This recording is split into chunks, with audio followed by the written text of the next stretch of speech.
taught me, I would have been dead by now. He said, but it's too late for me. Just save the next man. Right on. And I've been trying to say, shit. Shit.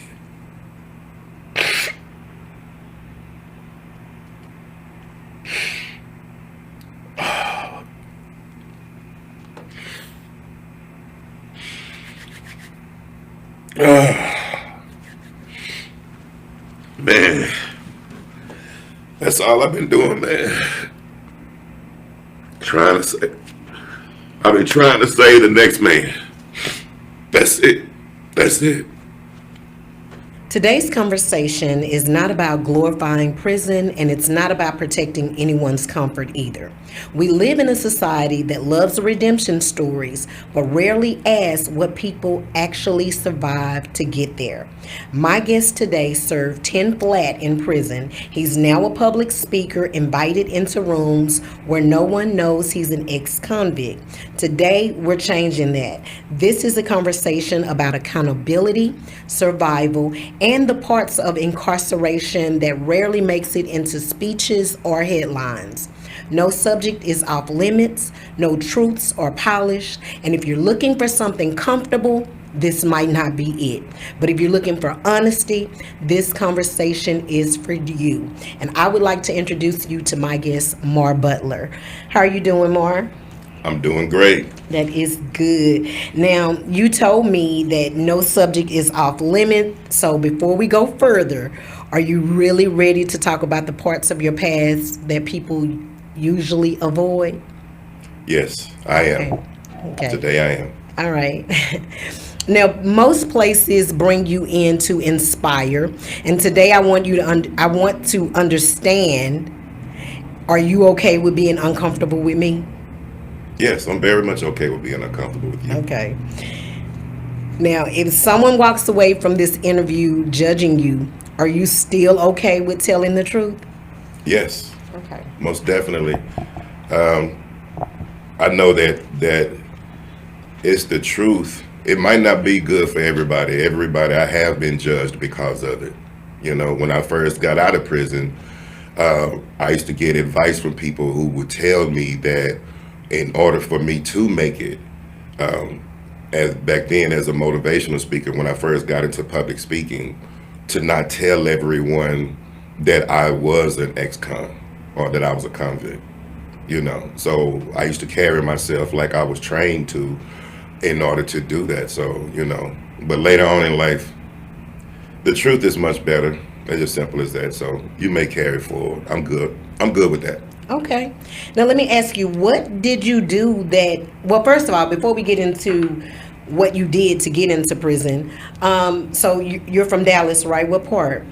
Born and raised. I'm from West Dallas originally.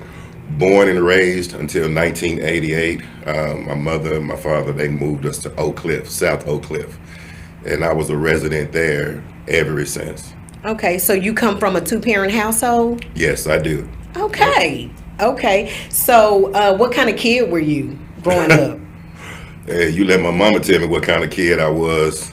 I was pretty much twofold. I was one of those kids that was raised in the church, you know, mother, preacher, daddy, hustler. So it was one of those things to where we would go to church every Monday, Wednesday, Fridays, even Saturday for choir rehearsal. So I played drums and everything, man. So I was a church kid. Okay. But on the flip side, man, from Monday through Friday at school, man, I was hell on wheels, man. Like I was. what's like hell on wheels? Because it got to the point to where my mother and my father would have to take turns taking off of work, so I could go do the parent teacher conference or the principal. You know, I would be suspended for a day or two and couldn't come back because I was always fighting, or I was always, you know, had to be the class clown. I had to be in the middle, you know, so I was very disruptive, man. I Okay. was. So it was one of those things. I was very mischievous growing up, you know. It was like whatever I could get away with, I did it. No matter what it was, man. If I could get away with it, I do it. I will go in and I would steal a little bit from the stores. We went to the grocery store, I'll steal something. So you just want to see if you can do it. I wanted to see if I could do it. That's What right. so as a kid, do you remember like what enticed you to like want to do those things? Like why was it, like let me steal these now. Let me see if I can get away with stealing this Snickers. Like what was it about it? To be honest, it really wasn't just me. It was the people. Okay. Right? So it was like I admired everything that I saw in my neighborhood in West Dallas. You know what I'm saying? I admired the pimps. I admired the hustlers. You know what I mean? It's like when I was a little boy, before school even started, my grandmother owned like 3 or 4 bootlegs over there because they didn't sell liquor in West Dallas back then. She owned bootlegs where she sold not only the liquor, but she sold the beer, she sold food, different things of that sort, and then she owned a pool hall, right? That was across Westmoreland in Dallas. Your grandmother. My grandmother did that. Okay. Yeah. And so all of her sons, my daddy included, they were hustlers, man. That's all that they really ever knew, was hustling and being in the streets. And man, I saw so many different grown-ups as a kid that was doing all kind of stuff, gambling, fighting, cussing, hustling, coming home at between 12 and 3 o'clock in the morning. I mean, that was a normal thing for me. So you definitely did not live like a shelter type life at all. Oh no, it's like I tell people say you have a 2-parent household you grew up in, but you got to remember I was a 2-parent household, but my mother was 16 and my daddy was 17, so was they really parents? You know what I mean? Like more like kids were raised up with 2 kids. You know what I mean? Like that's pretty much what I was. My mother had just turned 16 years old when she had me, and my daddy was a fresh 17. So you got kids trying to raise a young boy, and so they had to pack me around wherever they went. And you got teenagers, so my grandmother and all of her, all of her constituents, let's just put them like that, people that was in the streets, so she was a woman in power, so she kept a gang of men that could actually move some muscle, let some furniture need to be moved, you know what I mean? Okay, yeah. So, that's what I pretty much saw, and I admired that, you know what I mean? I really did. I didn't see nothing bad about it, the way they were, drink and talk and smoke and dance and all that stuff to the wee hours of the morning. I still remember when I was little, I used to always ask my mama, I say, is it nighttime, mama, yet? Or is it tomorrow? Because I didn't know the time. I was so young, I couldn't tell time. Right. But I did know the difference. She would tell me if the sun went down, I knew it was nighttime. But she would always tell me, no, son, it's morning, I said, but the sun is still down. You know what I mean? Like it's still nighttime, but she tell me it's morning, not knowing that we not coming back home to around about 2 or 3 o'clock in the morning. Gotcha. Yeah. Gotcha. So what enticed me to just do that, I don't think it was a matter about what type of trouble I could get in. It was about me mainly always being in the front because I knew so much. And that's because I saw so much more than the average kid. I saw way more than the average kid, So therefore, me doing these things was impressive to them. And I think by me being the first child and the only child for some years, I liked the response to the things from the people that I would do. And that led down like, the rabbit tell me hole what a you lot. mean. Well, let's just say like I'm very charismatic now, but that charisma stemmed from back when I entered first grade of school. Mainly when people would come to me and everything, it's like I had to do something. You know what I mean? It's like I had to be that one that was in the front to get all of the attention. If I could say something, do something, be funny, make jokes, scoring on people, whatever, to put me into that front, I was gonna do it. You was gonna do it. You know what I mean? And it wasn't to be attention to be accepted, because I didn't need to be accepted. I had to be in the front. You know what I'm saying? Like, whoever you thought that your leader was, I want to outlead them. Okay. That's pretty much the way it was, because I guess it was like a sense of entitlement or something. Now, were your parents, were they like disciplinaries, or was it because, they're young, you all at all times of the night? I mean, did they just accept that, Mario is just gonna be Mario? We ain't gonna, we gonna do the parent teacher conference thing, but was it a big deal for with them that you were getting in trouble and stuff like that at school? Oh yeah. Oh yeah. They did not play. Okay. They did not play, and which made me think that something might have been wrong with my daddy. Used to think that something was wrong with me, like, man, something got to be wrong with this boy, Yeah. We up here, we giving him whoopings. He loves sweets. We putting him on punishment, taking it away from him. We discipline him and everything. And my mama used to try to just beat the black off me, man, for real. And everybody used to know that, hey, if Miss Butler is coming, they already know who she coming for, and this boy finna get it when he get home. And she sometimes she don't even wait till I got home. Sometimes she will beat my butt in that classroom. I still remember, man. Oh, okay, so you was one of those kids. Yeah, man. When she'll come into the classroom with a belt already in her purse. Like, golly, man. So, but it didn't stop me, though. You know what I'm saying? It was like, that's the part that got me. It didn't stop me. So what was the first thing, like, before we'll get to like the prison part, but like, what was the first thing, like, you got in trouble where like the police was involved? What do you recall of what that was? Yeah, the police didn't start getting involved in my life until I ended up running away from home at age 14. Oh, why you run away? Shoot, I just got tired of just being there,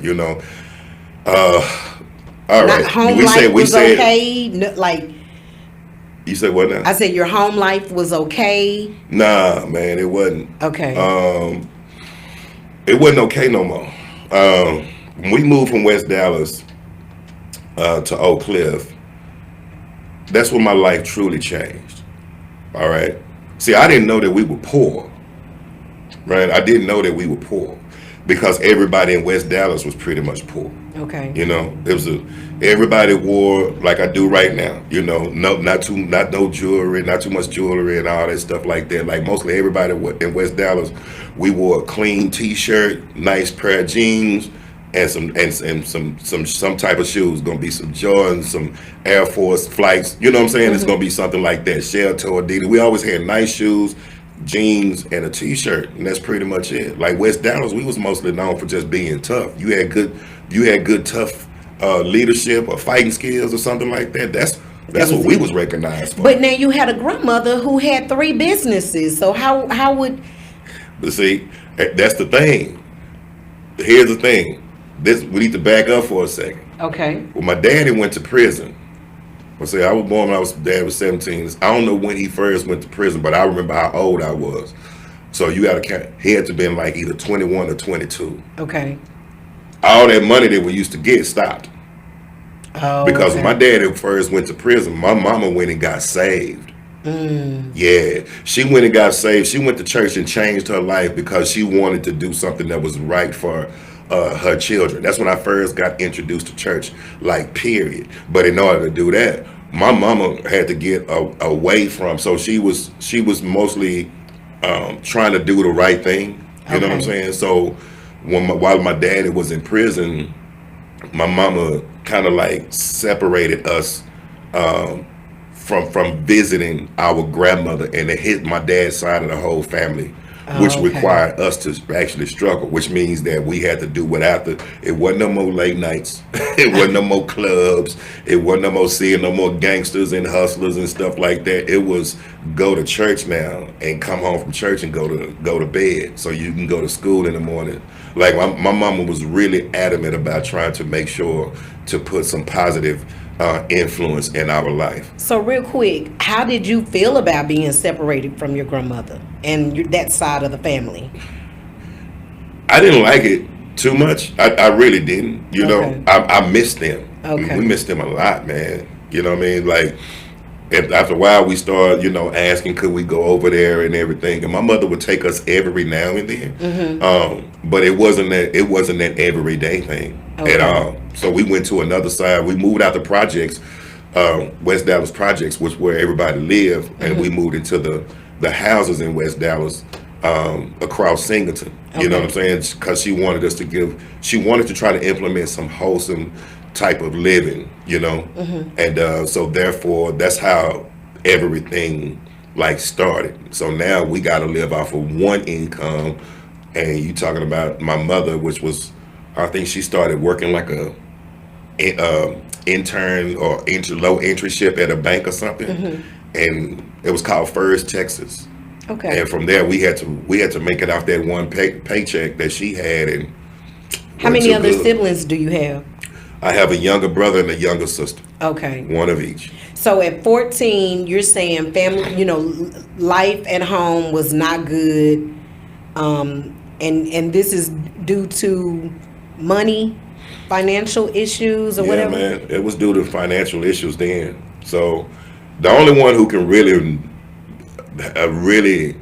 like verify or confirm or attest to what it was like before my daddy went to prison was me, because I'm the oldest. I'm 4 years older than my sister. Okay. Right. So she don't really know the change, you know what I mean, that really happened, but I do, because I was old enough. But I recognize the financial things that went on, because now we went from wearing brand new clothes and stuff like that every day to now we wearing like hand-me-down clothes and stuff like that. Gotcha. Clothes that was handed down from our older uncles and stuff. Her brothers and everything was giving us clothes so we can go to church with and stuff like that. So now it went from me being mischievous to part of my mischief was just trying to fit back in, because I couldn't afford the clothes that people had. Gotcha. And they used to laugh at me like a mud too, boy. So when you were 14 and you ran away, where did you go? When I ran away at age 14, it was three people back then that was a real influence in my life. It was just one when I went to Maceo Smith. It was this one guy, his name was Ismail Bass. Okay. Man, he was cool as hell, man. And the other guy, his name was Ebo. May he rest in peace. And then the other dude, I can't remember his name, but he influenced me because the way that he influenced me, because I had to realize what fraud niggas look like. Tell me about that. Oh yeah, man, he was a fraud, man. He was a straight up fraud. So I was in the 9th grade at a Maceo Smith, and he used to always come in, with everything, hair all did up and all this stuff like that. He had the Bobby Brown Gumby and stuff. And we was in class together. And he used to always flip this money about the money that he used to make. And back then we used to have these, the Jamaican crew, posses or whatever. They was pretty much, they was running Dallas back then, being honest, because they had all the drugs, they had all the guns, they had all the money, man, just being honest. So anybody who would brag about working with Jamaican or for Jamaican was cool, and he claimed that he was one of them, you know what I'm saying? And so one day Ebo came in there one day, and I'm talking about just beat his ass. I'm talking about beat him down so bad, man, because he got busted for lying. You know what I'm saying? Just lying about where he was and what he was doing and stuff like that. Always talking about who he shot and who he was gonna shoot and all that stuff. And Ebo just got tired of it, And Ebo charged him up and beat him down, dared him to do something. So I dare you, go get your boss man. Go get it. Let him know I'm gonna be right here. Stayed in that parking lot, at Maceo Smith parking lot, man, waiting for somebody to come. Never did come. Turns out, old boy, man, he had to change. He ended up changing schools, because now word got around that this dude right here was just a big old front. He ain't have nothing. He ain't want no smoke. He ain't want none at all, man. And so why was he instrumental in your growth? I mean, you saying that you knowing what a fraud dude was, like why was that so? Well, you gotta remember, I was a church kid after a while. Okay. So back then, I went from being as a little kid when my dad and them was in the streets, I never saw inauthenticity. Okay. I never saw fakeness. Gotcha. You know what I'm saying? So I didn't know. I thought that whatever you told me, okay, that's what it really was. So I thought that he was really one of those dudes that was actually, getting his money, getting these girls and owning these traps and stuff like that. I'm thinking that he was one of them. You know what I'm saying? It turns out he wasn't. So it just let me know. I see a lot of people like him to this day. Oh, yeah. You know what I'm saying? But he was the first one that ever just changed my mind. Like, man, not everything everybody tell you, man, about what they doing is true. That was the first exact person. You know what I mean? And so, yeah, but Ebo, man, he was a real influence in my life as far as like the getting money. You know what I'm saying? Like really wanted getting money because he lived like I live. You know what I'm saying? He lived like I live until he decided to go ahead and jump off that porch one day, and man, he didn't look back. So at 14, you ran away. Now, how did the police get involved, or how were you? The police got involved when I started. It wasn't when I was selling the drugs. It was when I started using them guns behind the drugs again. Okay, so at 14, you started selling drugs? Yeah, when I ran away, I had to live. Okay. So I want to be like I said, I want to be like they was very instrumental. E-Bass, I still don't even know not E-Bass, Ismail Bass. I ain't gonna never forget his name. Ismail was just clean. He was clean from head to toe.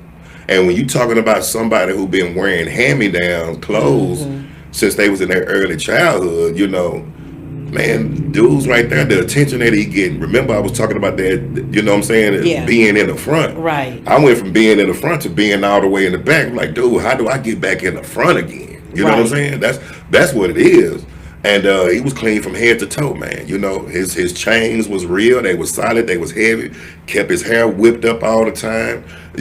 Whatever that was coming out, that's what he wore. You know what I'm saying? My first time ever seeing a Louis Vuitton briefcase. This dude, we in the 9th grade with boots. You see what I'm saying? Like, he was the first one, and he was clean. That the way he dressed really wasn't my style, but I liked how he did it every day. You know what I'm saying? And what he drove every day. Now, we 9th graders. I'm going to say y'all freshmen and he pulling a whip. Yeah, man. Okay. Him, Ebo was like me because Ebo had to hide it from his mama. Okay. So I gravitated to Ebo a lot because Ebo would keep everything that he bought.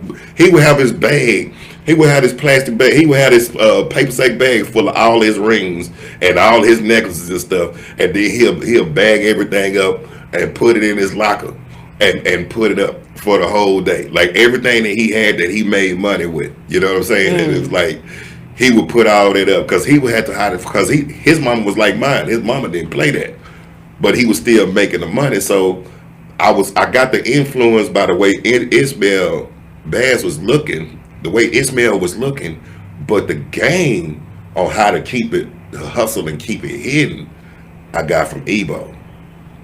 Yeah. So you selling drugs at 14, and then how do the guns get involved? Shoot, that was the law of the streets, man. Right. That was the law of the streets. Dude told me, hey man, when I first got out there,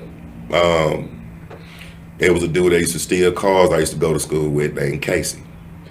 Casey turned back around and he was like, man, look, if you really want to start making some money, I got this guy, man, he looking for some people, Now, mind you, I ain't never sold no dope before, And he was like, he looking for some people. And this dude named G. Still don't know what the hell G stood for to this day. But this right here was back then where nobody used their real names. Everybody's names was letters and all this stuff like that.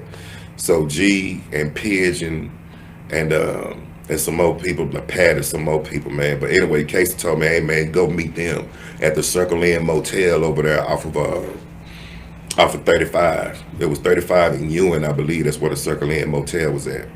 And so met him up there and said, hey man, you ever sold dope before? And I still remember Casey always told me, no matter what, don't tell them that you knew, because they ain't gonna put no pack in your hand, man, if you tell them that you knew to it, And I said, yeah, And so he put a pack in my hands, like, look, Just tell them, man, you got these bolos.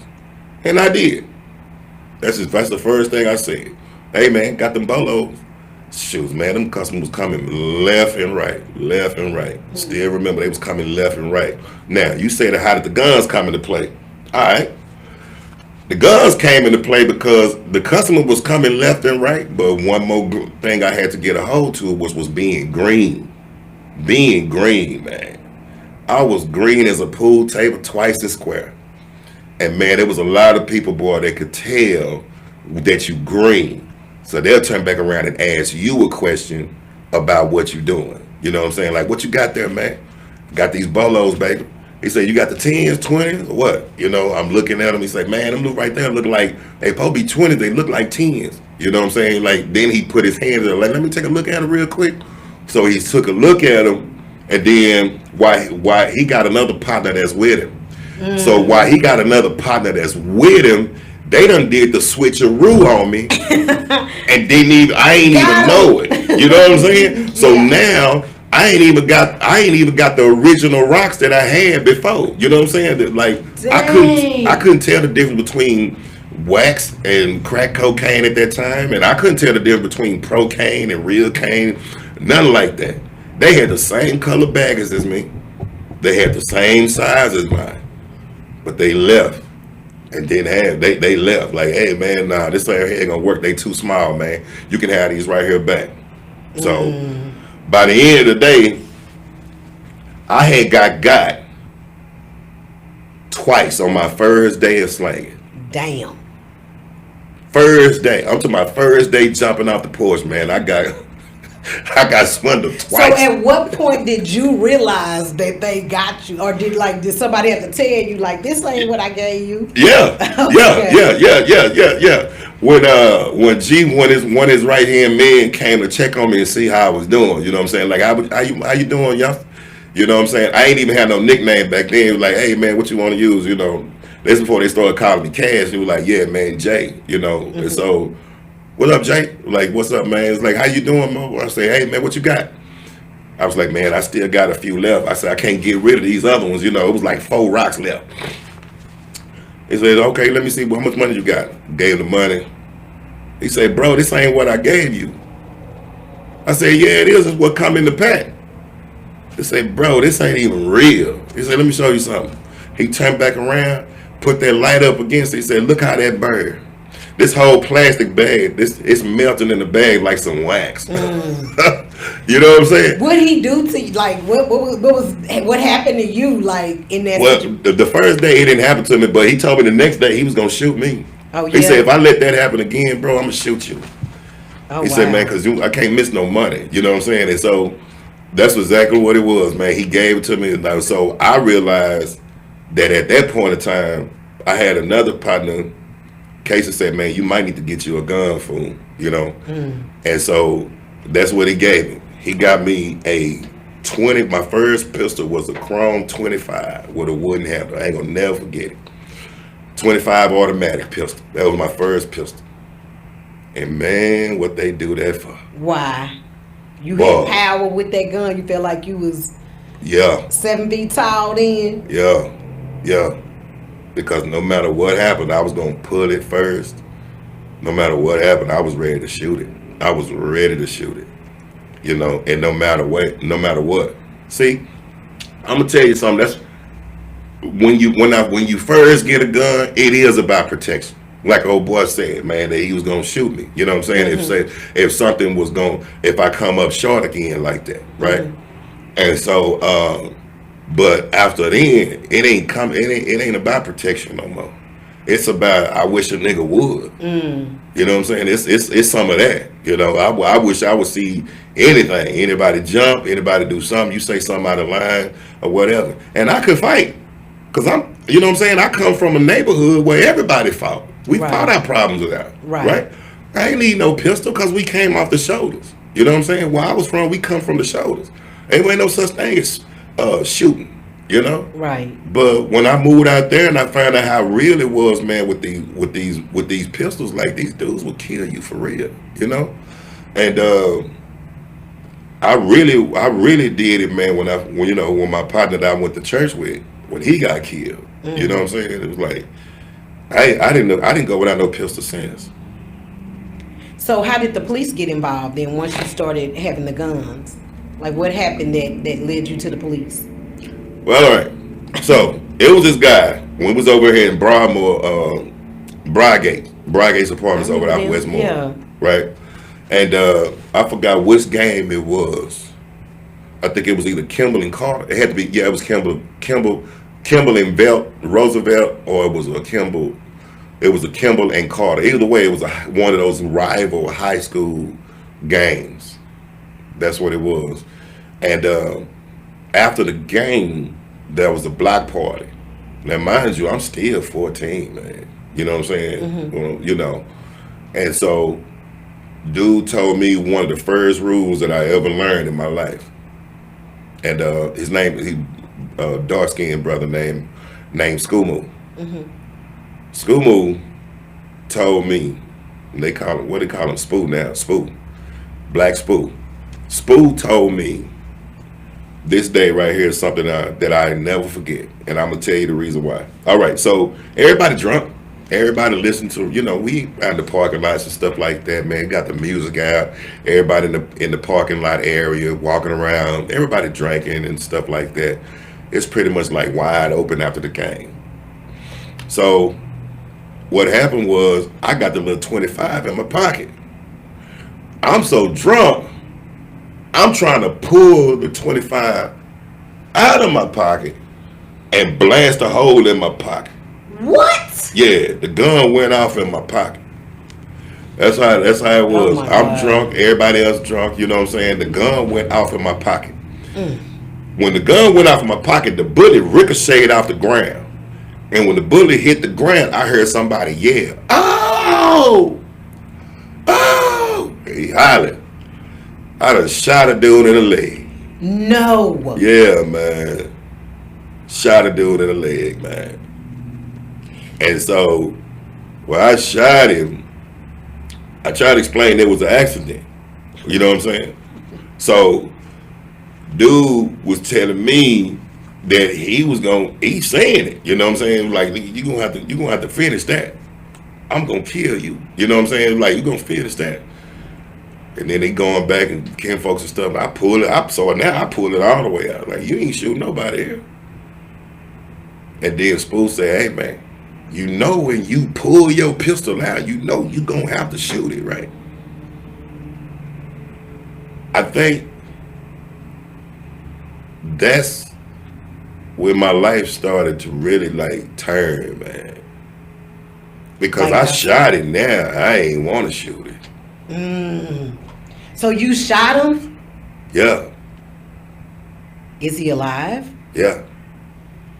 Yeah, he's still alive. Okay. So this is why now you dealing with the police. Yeah. So what kind of trouble did you get in from that incident? Like what happened in terms of That police that first incident right there, that I didn't go to juvenile for that. you didn't? What happened? I went to juvenile because I was inside of the trap when the police decided to raid a trap. When they Okay. decided to raid the apartment. But I didn't go to juvenile, not for that. But did I ain't anything happen? Like did any consequences happen from that legally? No Wow. legal consequences happened from that. Well, now after you shot this dude and he didn't die, like you wasn't in fear of that, some street justice was gonna come your way, or did it come your way? Well, it depends on who you was connected with at the time. I was connected with some people that was in the streets. By me being, remember I said the dude that got me in the street? Yeah. Well, they had a big clique. Okay. Huge. And they really ran some stuff. Like from here to California, which is how I ended up going to California. They ran some stuff. You know what I'm saying? So They ran the barbershops. They had the detail shops. Like the first detail shop that was over there in Oak Cliff off Lancaster came from them. Okay. The one that was red with the yellow trims and all that stuff like that. Like all their little stores was named after them and stuff. You know what I'm saying? Okay. And they had a huge clique, man. So it came on So they couldn't touch you. Nobody could touch you Now, then. you want to be that, or you want to be Okay. you know what I'm saying? You want to it's either you want to deal with that, take your hit and keep going, or you want to go because you shouldn't have threatened. So that's the whole thing about it. He threatened to kill me behind the accident. Okay. But the accident turned into something that was on purpose, which he still wasn't killed. You know what I'm saying? I'm a youngster, man. Ain't number 25. You know, the 25 hit you accident in the leg. Okay, man, scrape it out. Yeah. Now you got the other bullet. You know what I'm saying? It hit you, but it didn't kill you, though. You know what I'm saying? Like, I wasn't trying to shoot to kill. I was just trying to shoot because that was just. I learned the first code. If you pull it, you gotta. If you pull it out, you gotta bust it. Otherwise, it's gonna come back on you. You know what I'm saying? It's two things. You don't never tell nobody that you gonna kill somebody. You don't never tell them what you gonna do. You just do it. And two, if you don't never just pull it for no reason. If you pull it, you better shoot it. Yeah. So okay, you in a trap get ran in. Mm-hmm. You go to juvenile for that. Mm-hmm. How long were you were you in juvenile? My first stint in juvenile, I believe, was like 30 days. Okay, so how many stints did you do in juvenile? I did a lot of stints. Like for what kind of offenses? Most of them were always possession of some kind of controlled substance with intent to deliver. Okay. And possession of an unlawful or automatic weapon. You know, it was always a possession of weapon, and it was only one time that I went for assault. And so when you would go, it'd be like a 30-day kind of thing, or like a couple of months or something. Each time it got longer and longer. And So this what's right the here longest in juvenile? I went to the boys' home. Yeah, I went to the boys' home. I stayed in the boys' home for like a year. Wow. Yeah, that's when it got longer and longer. And what happened was, remember I was telling you that my mother and my father used to take turns. Yeah. You know, and everything. And it got to the point to where the judge asked my mama, because what would happen, man. I put my mama through some hell, bro. I ain't gonna lie to you. I did. It got to the point to where I'd do my little hot 2 weeks, 30 days to my court date, right? Mm-hmm. And when my court date come up, they always leave you into the responsibility of your parents, you know? And that's the reason why drug dealers were so easy to hire young people like myself, because if something ever go down, they can take the charge because they'll be out in 30 days because their parents don't get them out and they'll be right back on the street, right? And so what happened was, it's like my mama, the judge asked my mama this one question one time. I ain't gonna never forget. The judge asked my mama, if I release him into your custody, can you promise me, or do you believe that he will stay under your custody when he get out this time? Now I want you to think about it now. That's what he said. I want you to think about it. So you know, my mama being in church, she gonna tell the truth. She ain't gonna lie. Right. You know what I mean?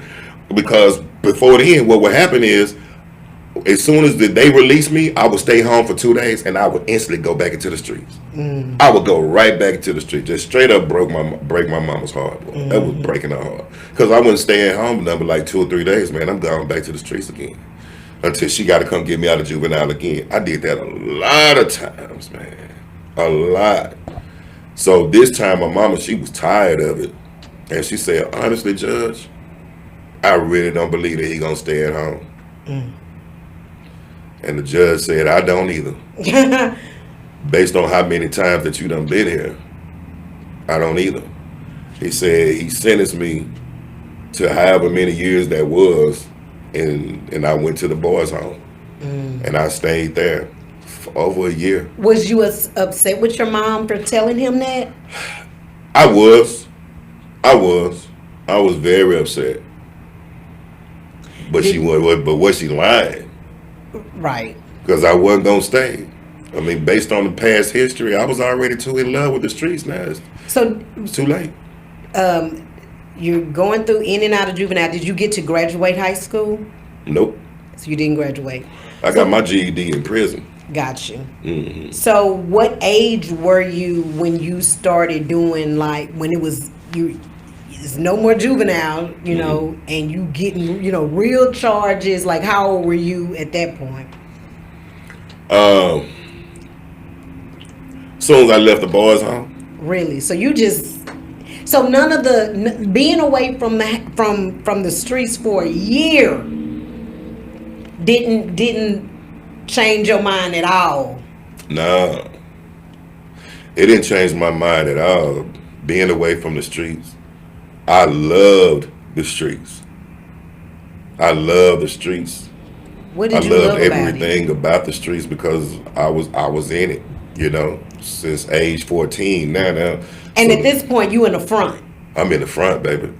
Right. I'm back in the front. Yeah. You know, I know how to run it back and forth. It's like, okay, so I'm one of the few people in West Dallas that knows how to fight and never took a professional boxing course, Okay. right? And I'm saying this because I'm trying to give you a story. Okay. The reason why I know how to fight good now is because I got beat up so many times by people that I already knew how to fight. Like, I got my butt whooped in West Dallas so many times because I couldn't keep my mouth shut. I always had to score and all this stuff. And especially when we start wearing, you know, the hand-me-down clothes and all this stuff like that, man, I was always getting. But every time I fought, I got better because I knew what not to do. And the same thing when I started in the dope game. When I got in the streets, I told you my first day, I got twice. So I knew not to do that no more. But that doesn't mean that I was going to continue to just now I'm on my A game. Nah, man, I had to continue to learn. You know what I'm saying? Yeah. The second day, I got by a woman. You know what I'm saying? Okay. I got by a woman. Tell me some kind of goddamn crying story and all that stuff like that. She never came back. So, you know, it was a lot of Okay. stuff I just got, you know, and then I got better and better and better. So by the time I'm 16, I'm a veteran in this thing. Okay. You know what I'm saying? So Yeah. now you let me out at age 17. Oh, shoes, man. I'm more, I ain't OG status, but I got an OG mindset because I done been in it. You know what I'm saying? So all the other 16, 17-year-olds, you ain't got half the knowledge I got. You ain't even got half of it. So now I'm running things. You know what I'm saying? I know what it's like to do stuff, you know. And so I got back in it and really started making money. Really making money. So Yeah. what, like, when you, what was you buying, like, back then? Like, Well, when I first got started in the dope game, I was up there buying what I thought everybody else would, you know, would buy. You know, clothes, just like, shoes. yeah. Yeah. You know what I'm saying? It's like, but me looking at some of the OGs back then that was buying, investing and trying to buy like the real estate, you know, they would buy shops. They would buy details and car washes and, you know, clothing stores and all that stuff like that. I always saw the business with the street life, you know, because back then everybody knew that, hey, you just can't sell dope forever. You got to put it in something in case you get busted, and you gon' get busted.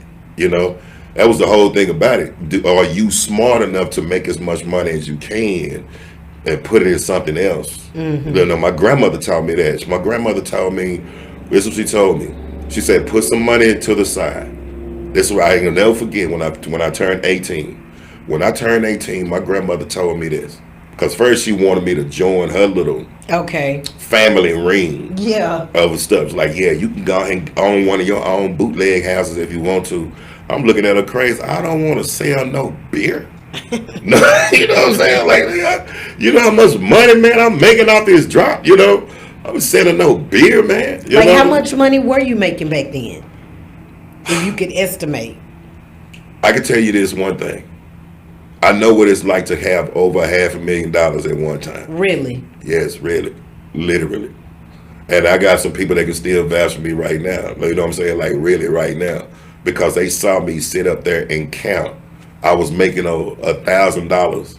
I was making $1,000 every time over. Like, it was in like 30 minutes. Wow. Every 30 minutes they saw me. They saw it because of what I had. Now, So mind what you doing? Just blowing the money. No. This is what was happening to me. If I knew I wasn't going to be able to stay with it and I couldn't put it nowhere, I always knew I was going back. I knew that I was going back. I always had this thought that I was going to be dead by the age of 25. So I never prepared for no life that was going to be past age 25. Gotcha. Never. So while I'm 17, 18, stuff like that, it was like I'm either going to get locked up or I'm going to die. One of the two. I knew it, so I was never afraid of it. I was never afraid of being locked up, and I was never afraid of dying. Ever. Okay. So if I knew that, I never prepared for it. You feel what I'm saying? I never prepared for life after 25. So I didn't believe in putting no money up and stuff like that. I tried to bless my mama with some money. She didn't want to take it. Right. You know what I'm saying? Because she knew it was drug money. She was not going to accept no drug money, you know, Yeah. and everything. So my little sister, she'll take it. My sister will take it. You know, she don't Right. care where it was from. My Right. sister was going to take that money, you know. But I didn't prepare for it, so I'm doing like everybody else. You know, I'm buying nice cars, shoes, jewelry.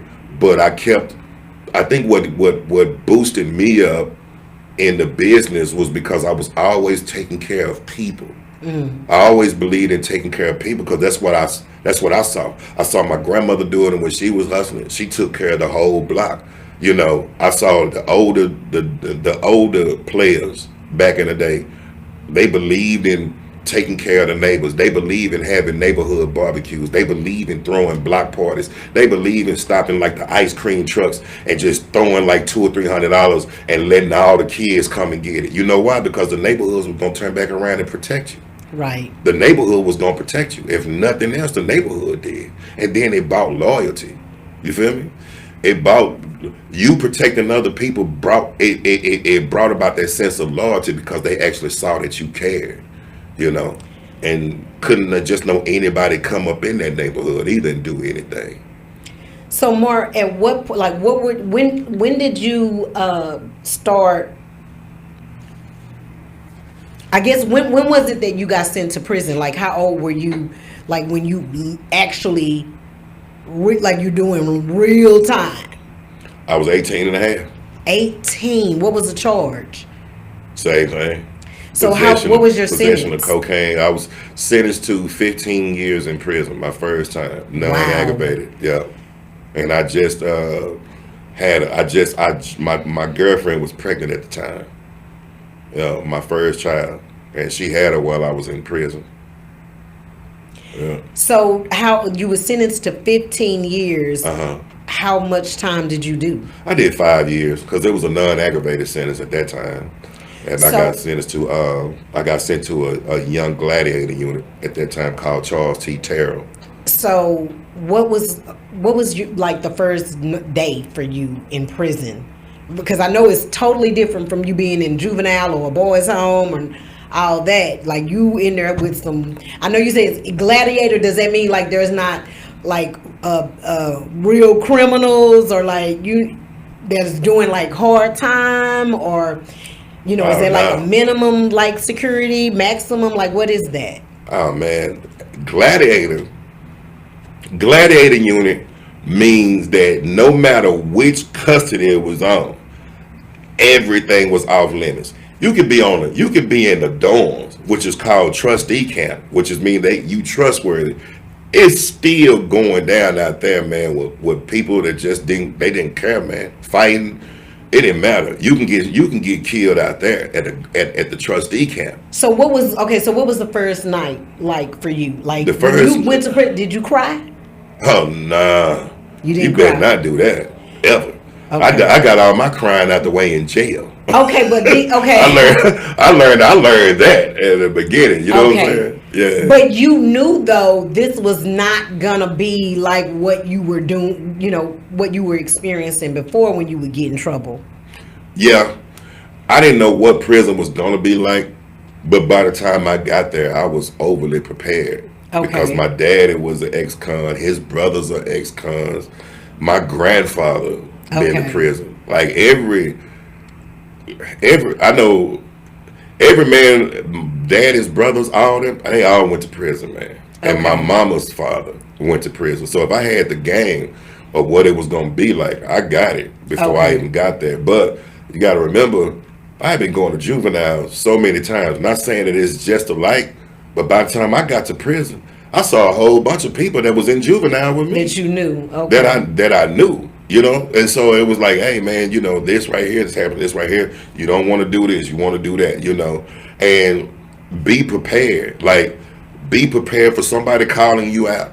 Being prepared for somebody trying to take something that's yours. Be prepared. You know. Let me ask you, what is the first lie that people believe about prison?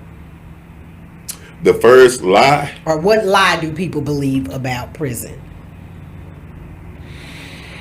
Or it could vary because now it changed. Okay. The first lie that people used to believe about prison was that, you know, if you keep your head down, stay to yourself and mind your own business, that you can just come straight home and not be touched. That's the way it used to be. That was the first lie, because you can keep your head down and mind your own business and stay to yourself. That still ain't gonna happen. If somebody wants you, they want you. It's as simple as that. If somebody feel like they can get you, they gonna get you, because they gonna find out what they gonna look at it. You know what I'm saying? Like, whatever you say that you got back then, oh yeah, you're gonna have to bring that to the flow. Oh yeah? Yeah, they ain't gonna let you mind your own business. You're gonna have to bring that to the flow. Whatever you say that you got. If you say you got them hands, oh yeah, you gotta bring all that. Where you say you from? You know, it was like people used to be like you think that you protected because you from Dallas. Nah, it'll be somebody from Dallas that'll call you to the square. It'll be somebody from Dallas that'll challenge you. You know what I'm saying? Because you gonna have to end up representing them at one day, and they got to be able to depend on you. So they can't be around. You can't be no soft nigga up in there, man. So what did you have to unlearn to survive? The first thing I think I had to unlearn was man, was that I learned that everybody black ain't your kind. And everybody that's from your city or your set ain't your people. Y'all ain't family. It's every man for himself. You know, I had to unlearn that part, that street life. You can leave that in the streets because it's different in here. We'll get back to the streets when we get back to it. And then it can be like that on the flip side too, though, because you can be in prison and be like, bro, we probably used to bang in the streets. You know what I'm saying? Like if I'm a blood and you a crip or whatever the case may be, that we can leave that in the streets, bro. Right now, we in here, we outnumbered, we gotta survive. So you know what I'm saying? Whatever we used to be at the streets, you gotta leave that at the door. We gotta stick together in order to survive in here. So I had to unlearn some of those things. But I had to take the rest of it with me though, you know, because I'm gonna tell you, it gets real up in there, man. You know what I'm saying? Like it gets real. First of all, when you come to prison, I was on and this right here be for the younger people. The young people, like I said, they send you to these gladiator units when you 18 years old, 19 years old, stuff like that, because they know that you unruly. And it's kind of like they put you in the prison unit so that you can, if y'all want to kill each other, go ahead and kill each other, you know, on this unit, right? And it's like a box, you know what I'm saying? Like everybody just angry, man. And I done seen so much stuff in there. Ooh, it's unreal, man. You know I was just gonna ask you real quick, like, you know, what did you see happen to people who couldn't adapt? Man, I done seen people commit suicide up in that mug. Really? Yeah. Like the first time I seen, it was this guy. He got tired of getting his stuff took. That was for real. He got tired of being robbed. He got tired of being raped. That's what it was. Were you seeing like or hearing guys getting raped? Like that was a real thing? Oh yeah, you can hear that. Yeah, you can hear that. Because the reason why I say that, because now it's like talks of they don't do that no more. Like they don't do it no more. It's if you live in that kind of life in prison, that's because that's the life you want to live. It's not for real. That's the truth. That's the truth now. But back then when you were 18, 19 going into prison, it wasn't the case. They didn't. No, that wasn't the case. Okay. No. You have to fight for whatever. Got You know, you. if a dude say he wants your shoes or he wants your ass, that's just simple as that. We got to fight for either one of Did them. you have any of those problems or any of those issues? So much like being raped. Yeah, well, or being raped, or somebody saying that they want it Oh from no! you. I remember one time, man. First of all, what you got to do is you got to make an example. Plus, Okay. I've been tall. Shit, I've been tall since I've been big and tall since the 6th grade. Okay. You know what I'm saying? Like busting out all my clothes and stuff. I'm pretty sure I'm very unattractive. You know what I'm saying? Yeah. Back then, but one thing about it, you can play that. You can play that. What they call this, man. I forgot what game they used to call it, but it's mainly when you play this game where people be talking about, man, is it the booty game? Okay. You know what I'm saying? Like I don't even play them. I don't even play them now. And some Like people say they'll that they things to like see what your reaction gonna see what be. your reaction gonna Got be. it. You know what I'm saying? Like I don't play them. I never did play them. My daddy drilled that into me. Okay. You know what I'm saying? It was like you don't even start off playing that with another man. Like period. Even to this day, I don't let nobody play with me like that. You don't play with another man like that. You know what I'm saying? You don't talk about no man butt and all this old stuff and grabbing your crotch and all that stuff in front of no another man. You saying y'all just playing because y'all partners. Now I don't get out like that because to Gotcha. me it's something inside of you that make you want to do that anyway. You know what I'm saying?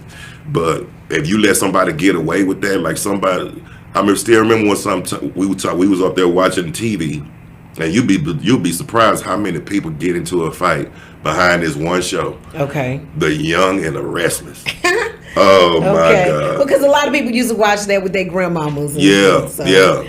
So it was The Young and the Restless that was on, and I think it was some kind of like NASCAR something. Anyway, we had like one of the TVs.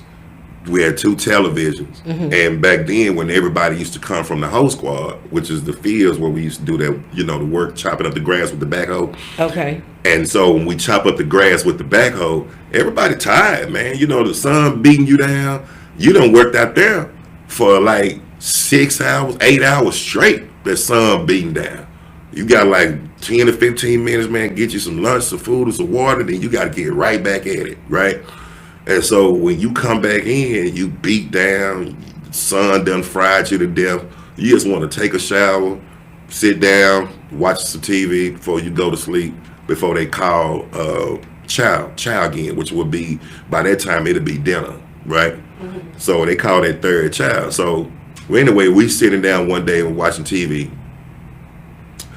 It's a big homie sitting up there in the front, on the front seat. And when he's sitting up there in the front seat, he watching Young and the Restless. And it's a white boy, big old tall white dude. On the I guess he represent like the Aryans or something. And so dude was over there to the right of him, wanted to hit one of the other TVs for NASCAR. Okay. So dude want both of the televisions on Young and the Restless, because that's what they usually watched every day, was Young and the Restless. And so dude's like, hey man, you gonna have to turn that volume down, or I'm gonna turn both of them on Young and the Restless. That's what he told the white guy, because the white guy trying to get the TV turned on NASCAR, one of them, but he want to turn the volume all the way up. Cause you don't need no volume, man, to see no goddamn cars running around no circle, But old boy was serious, and so I was like, say man, dude up there talking about, man, turn the volume down. White boy was like, shoot, I got just as much right as he does, and can turn them up just as loud as he can, It was like, that's what one of the televisions, man. We already said, and he was talking about him and his crew, because back then, everybody got races, everybody got crews, right? So he's talking about him and his crew, which was the area. They already called it that day that they was going to be watching NASCAR, and they supposed to have the understanding. Well, she was Big Lacey. He wasn't trying to hear that, right? And so Lacey was like, say, man, if you ain't in this, close your dick suckers until we finish talking. And I was like, I looked at him, and I was like, And he called this dude, and he called him a dick sucker. Like, what is he? You know what I'm saying? It was Yeah, like, yeah, because yeah. I'm still fresh in it. Like, what is he gonna do? You know what I'm saying? It was like, man, that dude came back. Shit it was strap him up time. You know what I'm saying? It was strap him up time because you don't never invite another man to your private parts unless you ready to bag it up. That was my first time just seeing it. You know, dudes try to play with me like that. I instantly learned right then. You go ahead and strap that up. Yeah. You strap that up. You know what I'm saying? I don't care. Even though Lacey was bigger than him and everything like that, he was like, man, you finna have to look at that because I can't let you disrespect me in front of my brothers knowing that. And it was all about respect back then. You know what I'm saying? It's all about respect. And the respect is if you let one person get away with it, it's gonna be a whole flood of other people that's gonna come around and try to do that same thing too. So you got to make an example out of that one. Right. You know what I'm saying? Even if you don't want to, you got to make an example out of that one to send a message to everybody else so that, you know, in case they want to try you too. You got to. Now, doing that first 5, do you feel like, people had moved on without you? Did you feel abandoned by you did? Yeah. Like, what was the first indication for you that, oh, damn, like, they done went on? Shoot, man, my baby mama. Okay. She was the first one to jet up. My mom and my daddy, you know what I'm saying? Everything she was the first one to jet, man. Like Okay. she had the baby. Soon as she had the baby, she brought my baby up. She brought my daughter to come see me like 2 or 3 times, you know. And then after a while, and then my mama and my sister told us, like, when we come see him this time, you better tell him the truth or we gonna tell him. So evidently she had already moved on to some other guy. Oh, okay. But she was still trying to bring the baby to come see me. You know what I'm saying? But I ain't even know it. I'm up here writing letters and all So kinds of stuff. so you were surprised? Yeah, I was surprised. Oh, okay. Yeah, I was very surprised because I was still young. Hell, I'm thinking I'm thinking people actually gonna wait for you to come back. Right.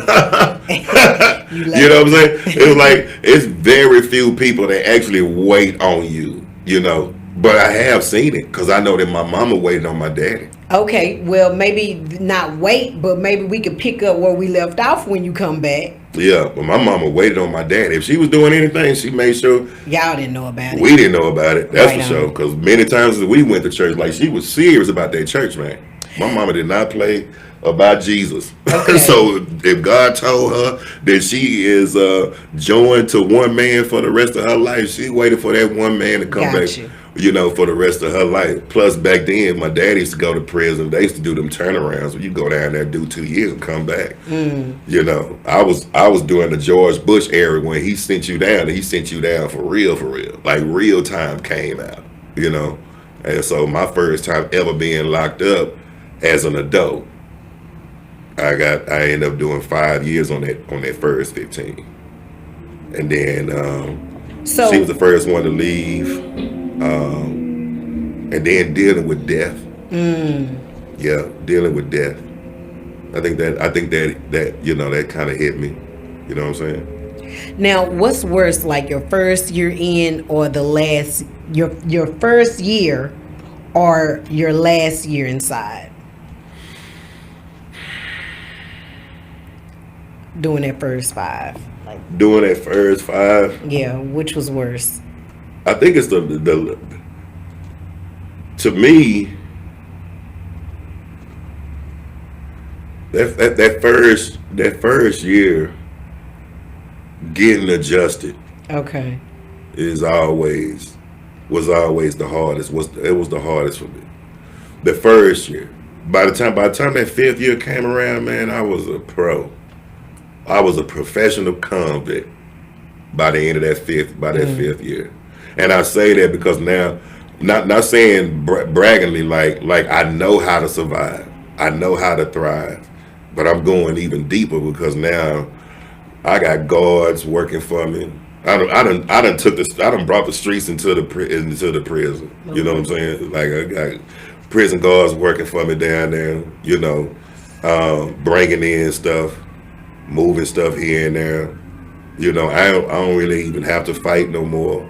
You know what I'm saying? It's like I done got on there and people start find out I could rap. So now we up here, I'm, you know, throwing rapping and all that stuff like that. I'm gambling, like I'm doing everything. Really ain't learned nothing while I was down there, to be honest. Okay. Not that first time I didn't. I just learned I learned how to get smarter. If anything, I learned how to get smarter at my craft. You know, I was down there learning how to make meth, something I ain't never cooked before. In prison? Yeah, in prison. Okay. I mean, you got people down there that'll teach you. You know what I'm saying? Like, but how the hell are y'all? I mean, what are y'all? What?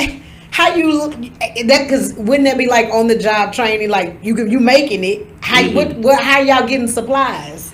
Well, I'm not cooking meth in prison. They just telling you, but they telling me the formula. What to do. I yeah, get you. Yeah. Oh, okay, They giving me the formula. I've had a formula on how to do that. I already know how to cook cocaine. I know how to cook that raw. Okay. I already knew how to whip that, but I wanted to get into the other stuff. You know, I wanted to learn how to whip meth. I wanted to learn how to grow marijuana. I wanted to learn how to grow my own weed, like the right way. You know, not the backyard stuff. I wanted to learn how to grow it myself. You know what I'm saying? It was people down there that would teach me, you know. And it could be a college in both ways in life, in prison if you really want to. And that's what I got a hold to at that point in time. The first time, like I said, I didn't learn nothing because it wasn't nothing about bettering yourself on the gladiating unit. Mm-hmm. It was very few people, man, that was there to be a positive role model. Got you. You know. Now, there is a quiet reality people don't talk about, the relationships between inmates and guards. Like, how real is that? It's very real. That is so real, man. And when those relationships happen, is it about survival? Is it about power? And who's really in control? Is it the inmates or the guards? The guards are really in control, but the mind is the mind of the inmate is powerful. Okay. See, in order to find out, in order for an inmate to really influence over a guard, two things have to happen. Mm-hmm. That guard life is really in shambles. They have nothing else going for themselves on the outside. Something else inside of them is very infatuated by the life of a prisoner. It just infatuates them. It doesn't scare them. Like when they first go through the academy, they teach them to be very afraid and protective of their life. But you got some that just play that role because they just trying to get inside around their own people because they infatuated with it. Gotcha. Right? Whether they be they grandmothers or grandfathers or uncles or brothers or somebody who's already been incarcerated before, like they infatuated with that life, man. And so once you find that one person who is, like it was this one guard, man, he wanted to be he wanted to gangbang. Okay. Right? He was Hispanic. But he was a Hispanic from California, which is where my people, when I first started working for and stuff like that, they was originally from. And so once I saw them, they taught me everything I need to know. I knew everything I needed to know by going back and forth to California a lot. So during this time, I already knew what we was doing, what the laws were. I knew what the original literature was. I knew about different gangs, their history, everything. And so for me to just teach him history, he was willing to work for me. Just to teach him his history, to teach him his knowledge, because he wanted to take it back to his own hometown. Teach him his knowledge, teach him what to do, you know.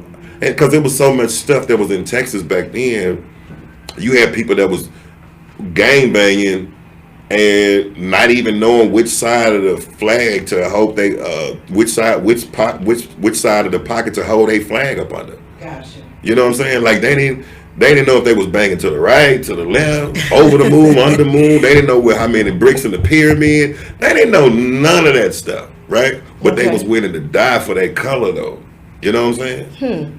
They was willing to die for that color, you know? We're not knowing half of their literature. Half of it came from Chicago, the other half came from California. Like, you just mixing stuff together. Like, but for me to know it and then teach it, it puts me back in the front again. Gotcha. You know what I'm saying? So it would be people like that, man, that actually just did not know.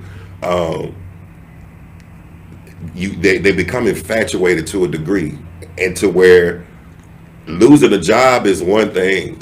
They're not gonna lose their freedom. They'll just lose the job. We'll lose our freedom if we get caught, right? We'll probably get some more years added to us. If you caught with a guard? Get caught with a guard, yeah. You know what I'm saying? But it's a chance that you take. It's a chance that you take. You try to live as close to reality of being free as you possibly can when you in there.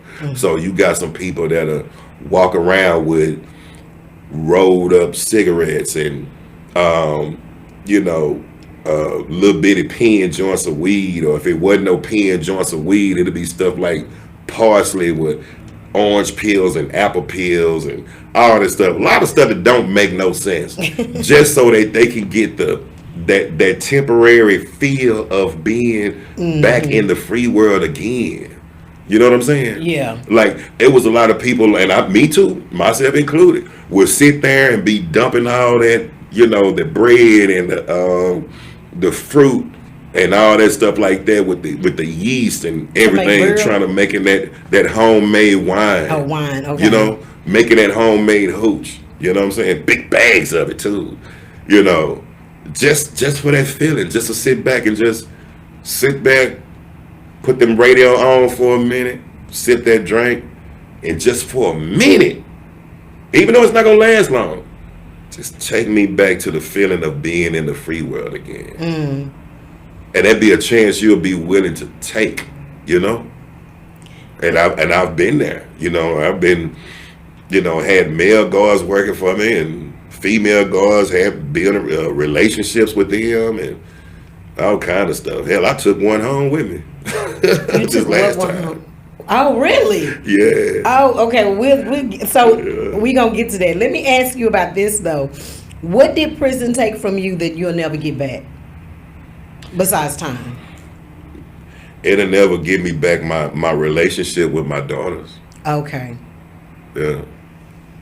It'll never get that back with me. So I'm sorry, I didn't mean to cut y'all, but so you did the 5 years the first time. You get home. You've already said it didn't rehabilitate you doing that first 5. You just learned how to be a top-notch convict at this point. So you get back out and you hit the streets again. I did. I got back out, but I tried to do better. Okay. Like, so what made, if you didn't feel like it rehabilitated you, what gave you the mind to say, well, I want to do something different or something better? because I had a child. Okay. Yeah, I had a child. Because now you come home, your daughter is how old? 5? Yeah, she's 4.5 going on 5 years old when I come home. Yep, she's 5. Okay. Yep. So Yeah. how long were you home before you went back again? 5 years. Okay. Longest I've ever been free at that time. Okay. I was out for 5 years. When I said I want to do everything it took, man, to be in my child's life, which that was a whole different story because that reality hit me in my face, you know. Okay. But I really wanted to just be there. I wanted to change at the time because I knew it could be done. Mm-hmm. You know, I saw how many times my mother was traveling down hundreds of miles to come see me. You know what I'm saying? How far away were you from Dallas? Livingston, Texas, near Houston, closer to okay. Houston than it is Dallas. Okay. You know, just past Huntsville. So it was in Livingston. So I go down there, you know. And besides, I wanted to change my life at the time because I just didn't want to just come back. I felt like that was just it, man. It was like I did everything I was supposed to do. So what were you doing the 5 years then? What when you were out? I did good, man. I got me a job working construction, Okay. and then I was good with the work, but I wasn't satisfied with the money. Got you. So I still didn't quit. I got to the point to where I started to say, well, let me just get better at building a career. But here's the thing about it. When you're ex-felon, your options begin to get less and less. Even though people say that they don't judge you because of your past, once you check that box, they really do. They really have the option to do so. You know, even though the applications say that they can't.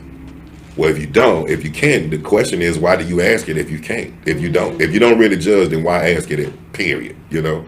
But they do. And so when you check that box, I realized, like, man, it's either I'm going to be doing this, I'm going to be working construction forever. So one day I turned back around, I took my last check. It wasn't my last check. I took my whole paycheck and I went and bought me some interview clothes. And I said, I'm going to go look for another job. I'm going to look for a job that's going to pay me for using my mind. Okay. What? I don't know. Because I never used my mind strategically in a professional setting before. But I want to get a job that's going to pay me for using my mind.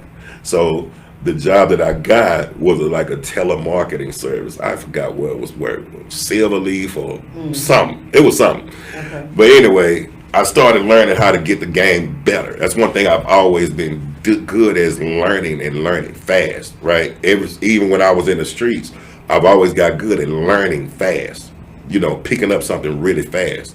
And so I was picking up how to carry myself as a professional. And so I went from there to working at the Army and Air Force Exchange Service. I got a chance to know which was going to be my second daughter's mother at that time, because the relationship with my first daughter's mother didn't work out. Turns out she wanted to be with the guy that she left me for in prison. But then that wouldn't have been no problem.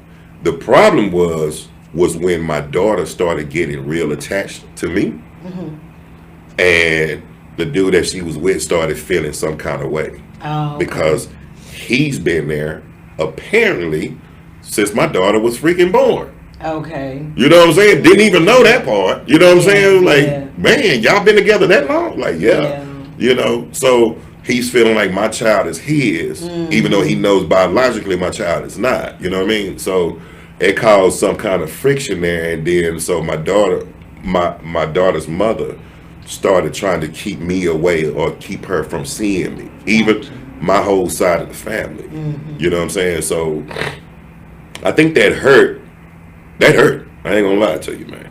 That hurt, because a lot of things what I had to do with changing my life revolved around her. The reason why I wanted to do good, the reason why I was gonna stay out of trouble, the reason why I was gonna stop slanging or banging or carrying guns and stuff like that, because I got a child to raise now. But once you snatch the child away from me, I ain't have no more reason. You know what I'm saying? It's like you snatched my reason. Gotcha. You know? It makes sense. Yeah. So I got back into the hustling thing a little bit. Not much. A little bit. I learned how to maneuver. I learned from my sister's boyfriend at the time. Her baby daddy. Dude was hustling and had a job at the same time for years, right?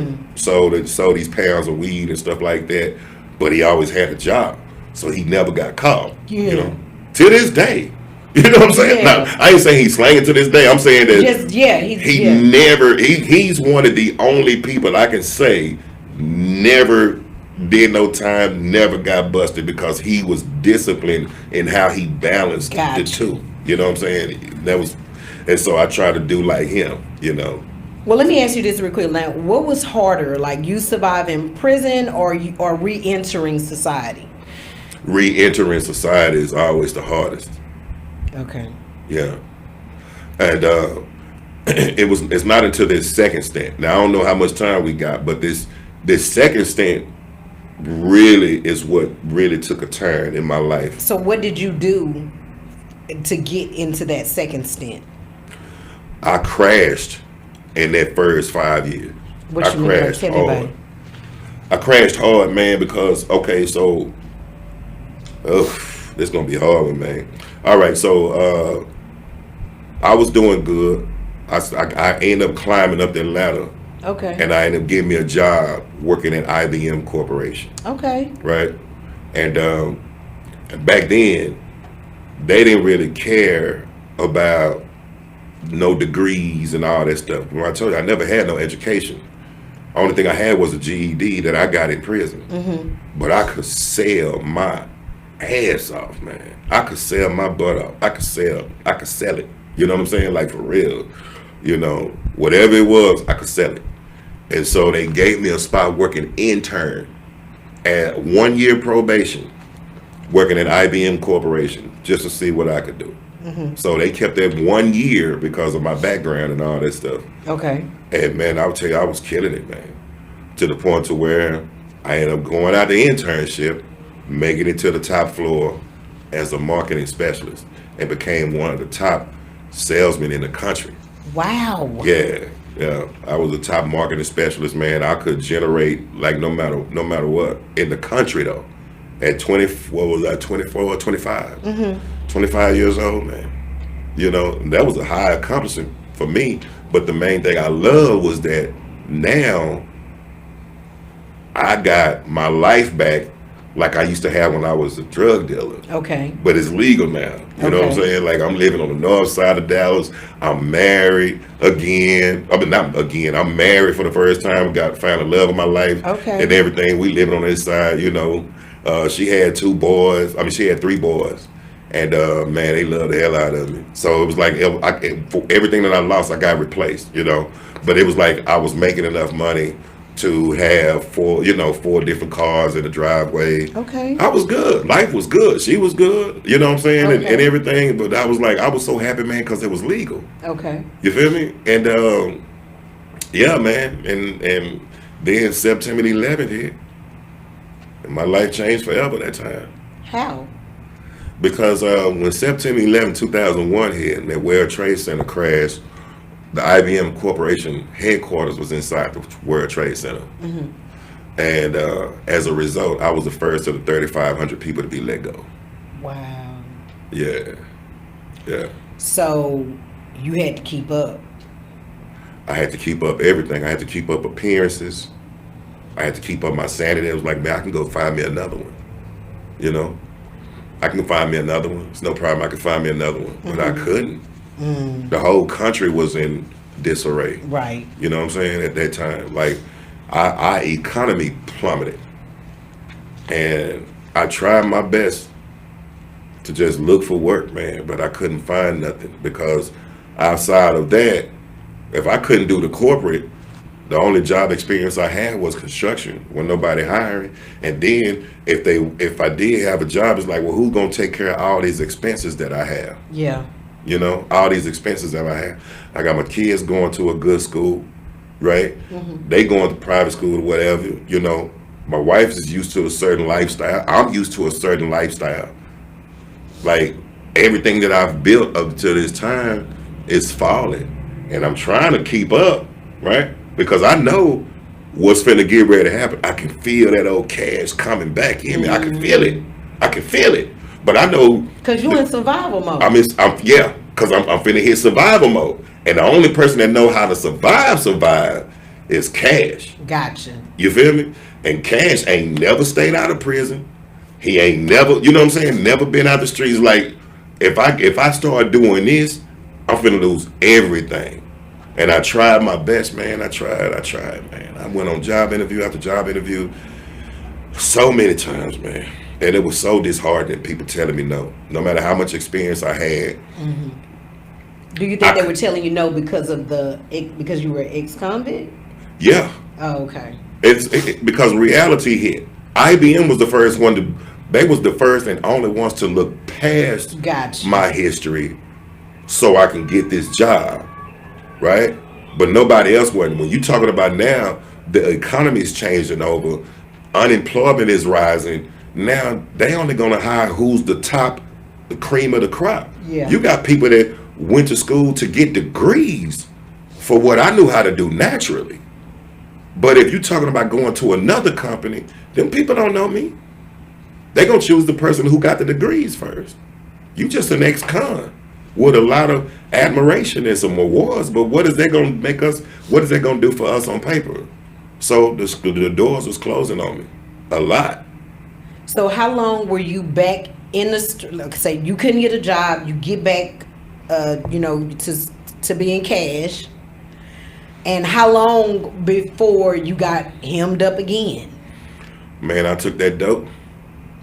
I took that severance pay that they was gonna get, that they gave me. Mm-hmm. I went and did what I did. You know, Okay. I went to my brother-in-law first. Man, I want to start out with 4 pounds weed back then. That was my first startup. Give me 4. You know, broken down. Like, okay, let me do what I do, cause I want to start out with something that was like, I ain't want to go back to the heavy crack game again, cause I knew what kind of customers that brought. Okay. You know, so I started off with that. Now, but check this out. I ain't just got street knowledge. I got IBM sales knowledge. Yeah. Man, I'm not even saying to be bragging, but boy, I brought marketing experience to the streets. Right. Like how to buy the different bags, make them bigger, how to get certain type of weed and stuff like that could fluff up, that could be enough for just what used to be a dime bag. Put the dime bag, take the weed, put them in a 20 bag, fluff it up, and now it looks like a 20 sack, but they think that they get more because it's already broken down. Tell the difference between the boy and the girl, the different types of the different stuff. Like I'm putting out there just little stuff, you know what I'm saying, just the little things, different color bags, different color packs, opening up, making sure to stay open when everybody else closed, right? When they making sure that they knew that the shop was open on Fridays, right? During certain times, Sundays to 2 a.m. It was a shutoff time. You know what I'm saying? Just like ran it like a real business, and the shop blew up. You know what I'm saying? Just like before you know it, I got 4 of them now on every street, every main street in North Dallas, from Northwest Highway to Fair Oaks to all the way to Royal Lane, over there for Dakota Apartments. It was used to be, I don't know what it's called now, all the way down to Forest Bend, all the way back to Forest Lane. You know, same way. And then So how long were you? That's what I'm saying. So you're doing this. How long before you got caught up with the police? I got caught up with the police. I did that for 2 years. Okay. Yeah, I did it for 2 years. So you get caught up. And what was the sentence for that? 15. Oh, wow. This time it was 15 aggravated years. So what made it aggravated? What made it aggravated was me, a drug deal that went bad. Okay. Right. It was that's what it was. Drug deal that went very, very bad, man. You know, me going off the rules. Yeah, you know. Like, but let me bag it up. Let me bag it up just a little bit, because I need some more context, because it's not just that. Okay. What led to that was me starting to have. I think I was like losing my mind after a while. You know what I'm saying? Because I knew no matter what I did, I could feel it. It was like I was walking around with a dark cloud over my head. I wasn't even myself no more, because I was doing something I know I didn't want to do, because I ain't never did it. I did this well, but I never stayed out long. You know what I'm saying? And so what I started doing was I started violating the second rule of the game, which was don't get high off your own supply, you know? So I never smoked weed, ever, right? Right. But I started smoking it. Okay. And I started drinking it. Then I started popping pills.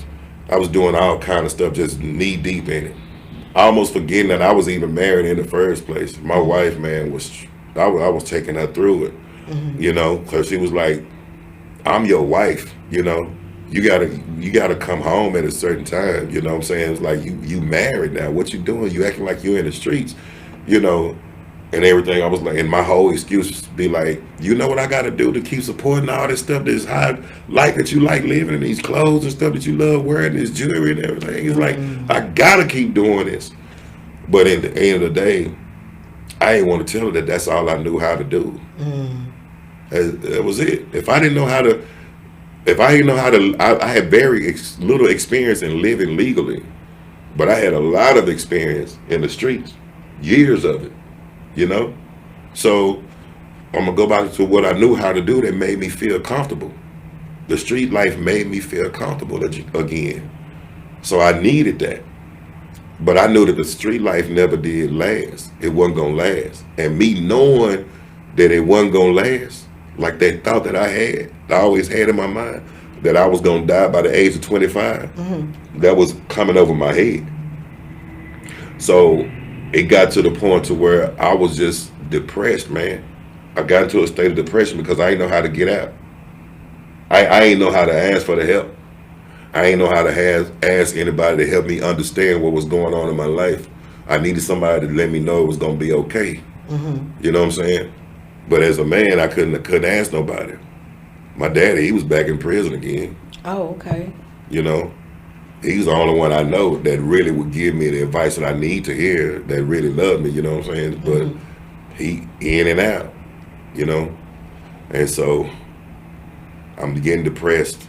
I got a baby brother. My baby brother's of age now, you know? And I was like taking care of him. He always looked up to me. Right. And I was telling him that, hey man, just don't be like me. Don't send my mama through don't send my mama through what I put her through. Don't make your mama cry. Make her proud, man. I said, go to college. Now, I'm telling him to do stuff I wouldn't even do. You know what I'm saying? But like, man, I'll give you whatever you want. As long as I'm out here hustling, you can do it. So he stayed with me for like 2 summers. And I blessed him with everything. You know what I'm saying? Because I knew he was out there trying to bang. You know what I'm saying? Okay, Mario. Okay, now what about get back to your brother? Yeah. You ready? Yeah. All right. So I made a promise to my brother. I said, if you be the first one to go to college, graduate from high school the right way, and go to college and make mama proud, because you'll be the first one out of us 3. I'll give you whatever you want. And I'll teach you how to survive in these streets, if that's what you really want to do. I said, okay. How much younger is your brother from you? 11. Oh, wow, okay. Yeah. Yeah, he baby brother for Yeah, real. he's the baby brother. Yeah. And so we made that deal. So I taught him everything that I knew, because I wanted him, if he gonna do it, I can't stop him from doing it, because my mama and them, they couldn't stop me from doing it. Right. You know what I'm saying? It was like, so I want you to survive, bro. I don't want you getting out here and getting killed, you know, because I remember everything that used to happen to me, you know. I damn near died so many times, man, you know. But I was like, I don't want that to be you. I don't want you getting shot and stabbed and ganked and robbed and all that stuff just to learn how to survive. So I taught him. I taught him the rules. You know, if he was banging and stuff like that, you know, blood. Okay, it's blood history, bro. This right here what you do. This is how you be a real blood. Don't be no faker. Put you down, you're gonna learn how to be put you down for real. This is what you're gonna do. This is how you need to do it. So I taught him everything he needed. Okay. And then, you know, when it came to his clothes so he can look good in school and stuff like that, he ain't have to worry about nothing. All his clothes, all his shoes, top grade. So he went there and he ain't have to touch the streets at all. And so that was the deal. You know what I mean? So later on, I felt like that was the high point for me, for at least teaching him how to survive. But even though I'm teaching him how to survive, I still had that feeling like I was gonna die. So I got to that point, man, where I think when you get to the point, man, it's a certain point in your life, it's almost like you become suicidal.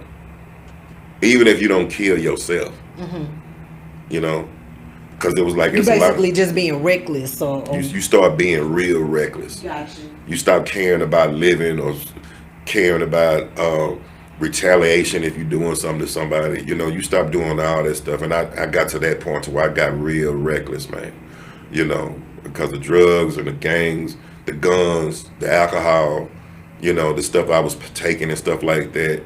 I got real grimy towards the end, to the point to where I knew I was gonna die So to the point, I sent my wife and my kids off to go live with their sister because I felt like them being around me was gonna get them killed. You know, because I knew I wasn't gonna be here, and but so I ended up getting locked up. You know, towards the end of that year. But it was like before the end, right before the end, it was another drug dealer like me that had a little thing going on over there in the north side. And for some reason, man, dude felt like he didn't want to pay me my bread. You know what I mean? Okay. He didn't want to pay me, you know?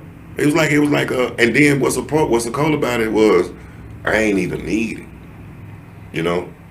I ain't even need it.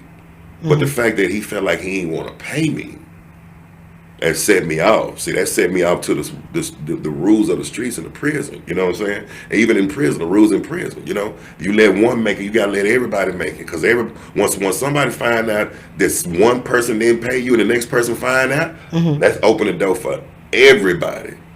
So just like I did, just like I was taught in prison, you better make this example out of one to set the tone, to send that message out to everybody. Right.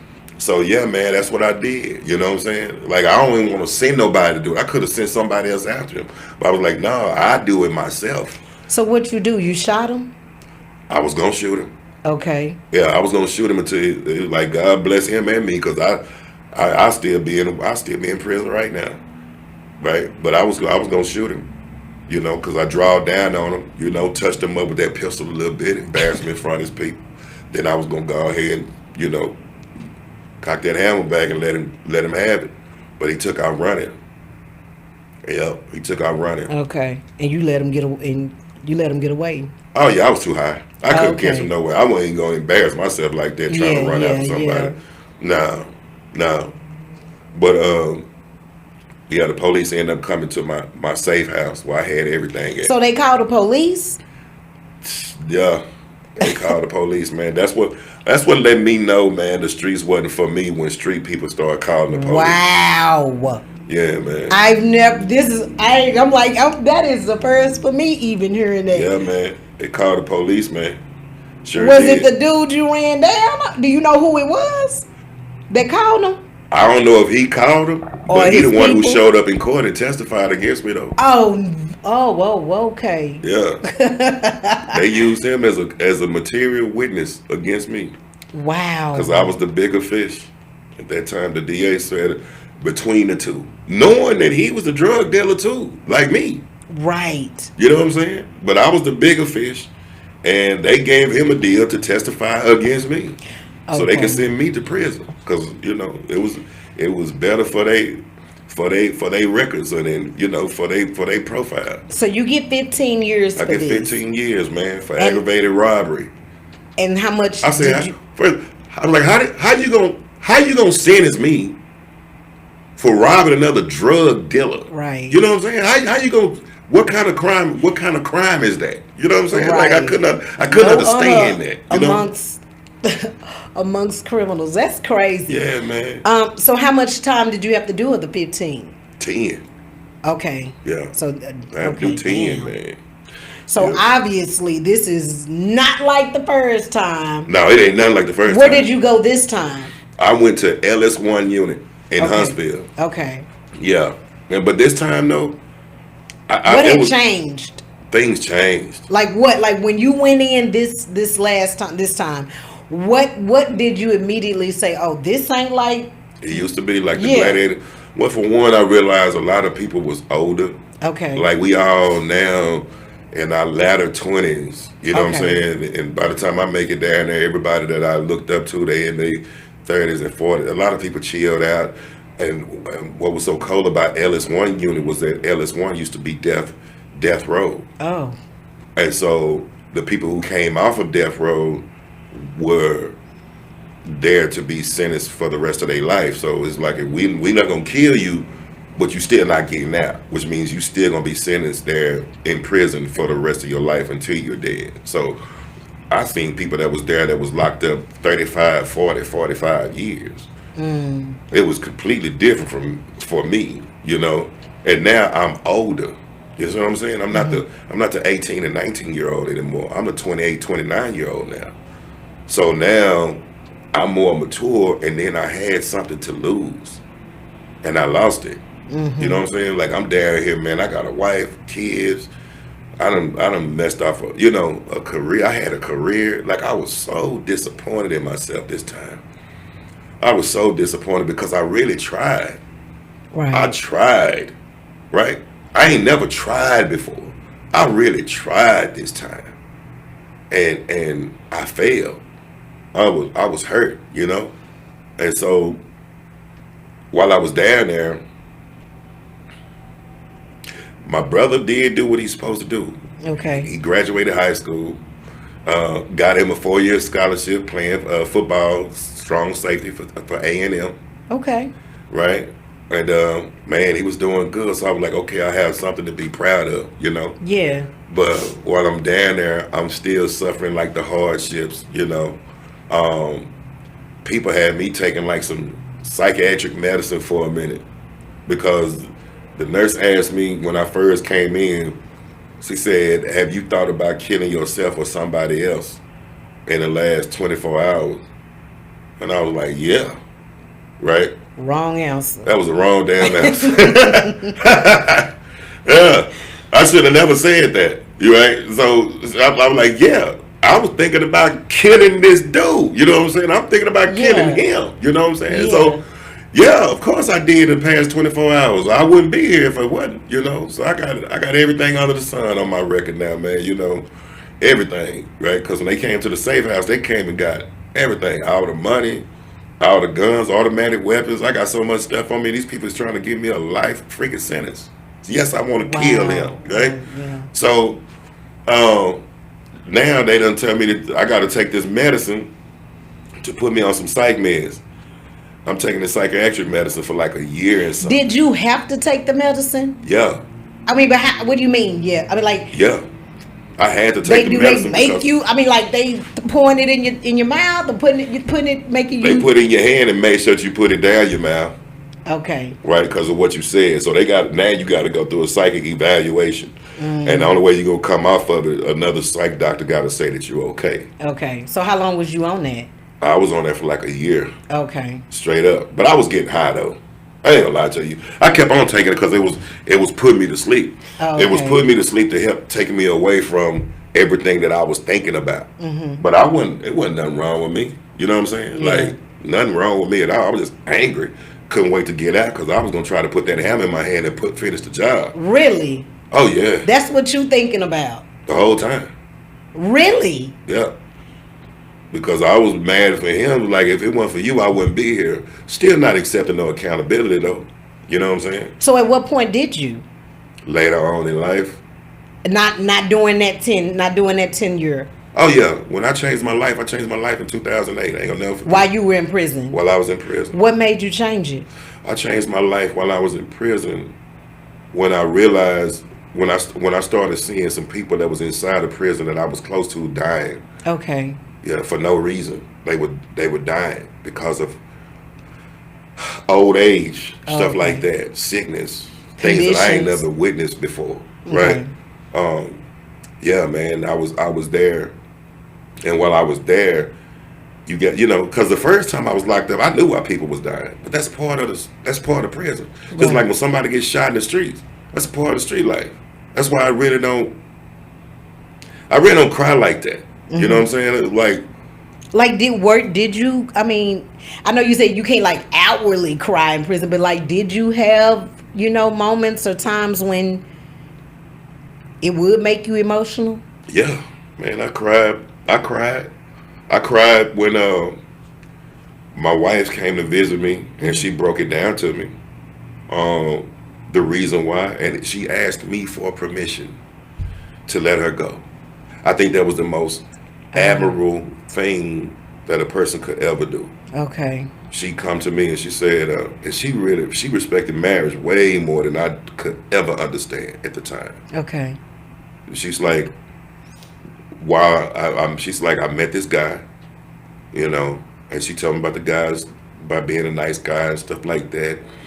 And she's like, I'm asking permission to let me go, you know, to get divorced so that I won't be disrespecting you and what we have by still wearing your last name and being with somebody else. What was your response? The same thing I'm saying right now. I respect it. Okay. It hurt. It hurt, you know, because I realized this, I knew that she was a good woman, you know, but I would be selfish to trying to have a good woman to hold on to me for the next 10 or 15 years. That would be so selfish, man, behind the decision that I made. You know what I mean? Yeah. Can't do that. That's a decision that I made, you know. I can't expect her to do time with me, not like that. Now, if I had like 1 or 2 years, yeah, you know, even 5, you know what I'm saying? And then sometimes it's selfish even trying to have somebody hold on to you for 5. But 5 to 10, nah, man. You got a whole life. You young like me, you know? Yeah. And to this day, I still respect her for it. I respect her for the level of respect that she gave me. Because it wasn't like she didn't take care of me, but once I made that decision, I'd be a fool to say I didn't cry. You know what I'm saying? I went up there, she got in my bunk, covered my head up under that blanket in my cell, let them tears fall out. You know what I'm saying? Like, yeah. you know, let them tears fall out, man. You know, didn't listen to no radio because I know the radio played up some of them slow jams, and right now every slow jam hitting home, so I ain't play no radio or nothing. But what I did do, 24 hours was what I gave myself. Okay. I said after that 24 hours, you're going to find you something to do. What'd you find to do? I wrote a letter to my mama, and I asked my mama to take some of that money that I had and give me some books. Okay. Because now I don't want to just look the part of being a better man. I really want to learn how to become a better person. Okay. And that was it. Because I was tired of losing at that point. That's what really changed my life. Being tired of just freaking losing. Because I'm seeing people dying in here. I don't want to die in here. You know what I'm saying? Not like this. Yeah. You know what I'm saying? That was my thing. Like, not like this, man. I got too much talent. I got too much upside. I have too much going for me. You know, like the potential that I reached, you know, while I was out there, that sparked something in me, that I have something more in me than just being another drug dealer or something, young gangbang or something out of West Dallas. I got something in me where I could have actually been something. Like, look what I accomplished, you know. Mm-hmm. I could do that again, but this time learn how to do it fully by working on the inside. So I didn't know how to, but I said I was going to learn, though. I said, I want to send me books on everything. I want to learn how to talk. I want to learn how to dress. I want to learn how to dig inside and know my inner self. I want to learn. I want to learn. I want to learn. You know, the spiritual, the mental. I want to learn it. I really want to learn it. If I want to start a business, how do you start a business? What's accounting? Like, what is it? Mm-hmm. I want to learn everything that it takes. Fatherhood, stepfather, relationships with children. I want to learn it right now while I have the time. I'm going to pour all of this hurt that happened from me losing my life and everything, losing my kids and losing my wife. I'm going to put all of this hurt into learning how to make myself a better person. And that's what I did.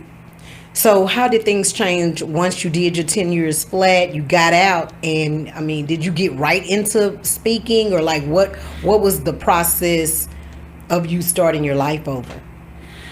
The process of starting my life over was harder than it was before. Okay.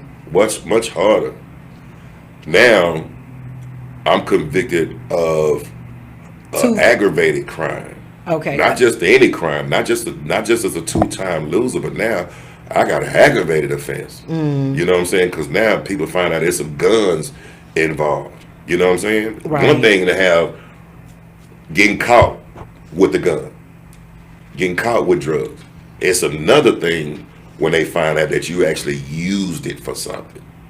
You know, that's a whole different thing, which is why I try to teach the young people right now. Because they don't have no idea. They don't have no earthly idea about what happens to your life once you pick that gun up and use it in any crime. It is hard to get a life back after that. It's hard, man. Even now. You know what's the hardest part about it even now? Is that I still can't get a job. I have to start my own businesses. That's why people tell me, man, you're so successful. You're so successful in running your business and doing this and doing that, you know? It's like, you don't understand, baby. I got to. Because ain't nobody gonna hire me. Right. Nobody don't hire violent criminals, man. They don't care. Because it stays on your record forever. It ain't no closing that. It ain't no expunging that. That stays on your record forever. And once a person find out, I'm 51 years old, I gotta still explain what happened back when I was 28 years old. Almost half of my life ago. I still gotta explain to people right now to this day about what happened that night between me and another drug dealer. You know what I'm saying? They don't understand how that is and how that impacts your life. So yeah, I had to start out. The only job that would hire me at the time, man, was I went to a halfway house. I stayed in the halfway house, and my mom and them, nobody wanted me to do that. I was like, Mama, I don't know how to live. I've been gone for 10 years. What I'm gonna get out and do? Right. Right? I don't know how to open up a bank account. Never paid a real bill before in my name. You know what I'm saying? Like, I don't know how to do any of that stuff. I don't even know how to navigate around my own city. 10 years, a lot has changed in 10 years. People telling me this and that. I don't know how to do any of that stuff. And the only way I'm going to know how to do it, I need to sit down and see what the world is like on the outside for at least 3 months. Let me go to a halfway house, and that's what I did.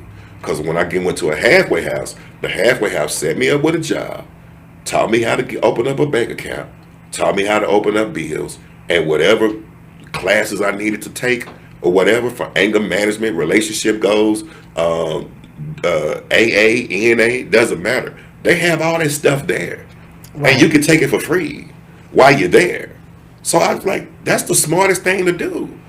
But you're going to have to sacrifice going home. Instead of going home, you got to sacrifice going there for 3 months. That is not a sacrifice to me. Right. I've been locked away for 10 years. What in the world? What is 3 months going to do? And you had a lot of people not going to do that. But I'm willing to do that because I was that serious about changing my life. And I wanted to give my mom and them something that I never gave them, which was an opportunity to see me be something different. Not just say it, actually be it. So how long have you been out now? From 2012 to 2026, 14 years. Okay. So for who do you hope will see this, and what do you want them to get out of it? I hope that it's a mother or a father out there with somebody who's younger that needs to hear this, that hope that if they're going down that same journey or potential thereof, that they see this, and maybe somebody else telling them would do a whole lot better for them than what they could. I'm hoping that my children, the ones that I never got a chance to build a relationship with, especially my oldest daughter. My oldest daughter now is 32, right? So I'm hoping that she can find it in her heart to forgive me for leaving her when she needed me the most. Right. Having a chance to know who I am. Even now, y'all haven't been able. It's an estranged relationship because that's just the way it was. She truly believed that I abandoned her. Okay. Rather than the other way around, right? Which was forced her mother to put her in an uncompromised predicament, and she had to choose the guy that she was with that been there since day one, right, over the biological father, and then knowing that, like I did, I wasn't gonna be out long enough to really build no relationship except be in and out of her life. So she chose to let her get to know and stay with the father that wasn't going anywhere, and that's fair. Okay, and if someone is That's fair. is on the same path you were on, What truth do you wish somebody told you? And what would Mar tell 16-year-old Mar?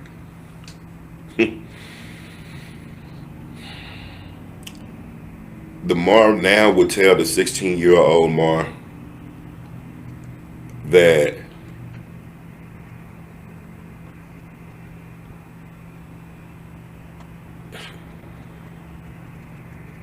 I would definitely tell him that your parents really loved you more than you thought they did. That you didn't have to be, you don't have to see a need to be up front. You didn't have to be in the front. You was always in the front.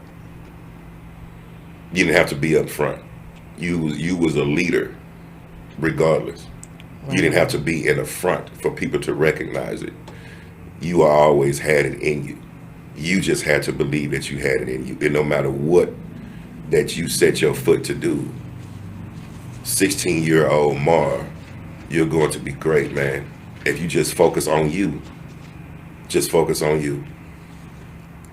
And to my brother,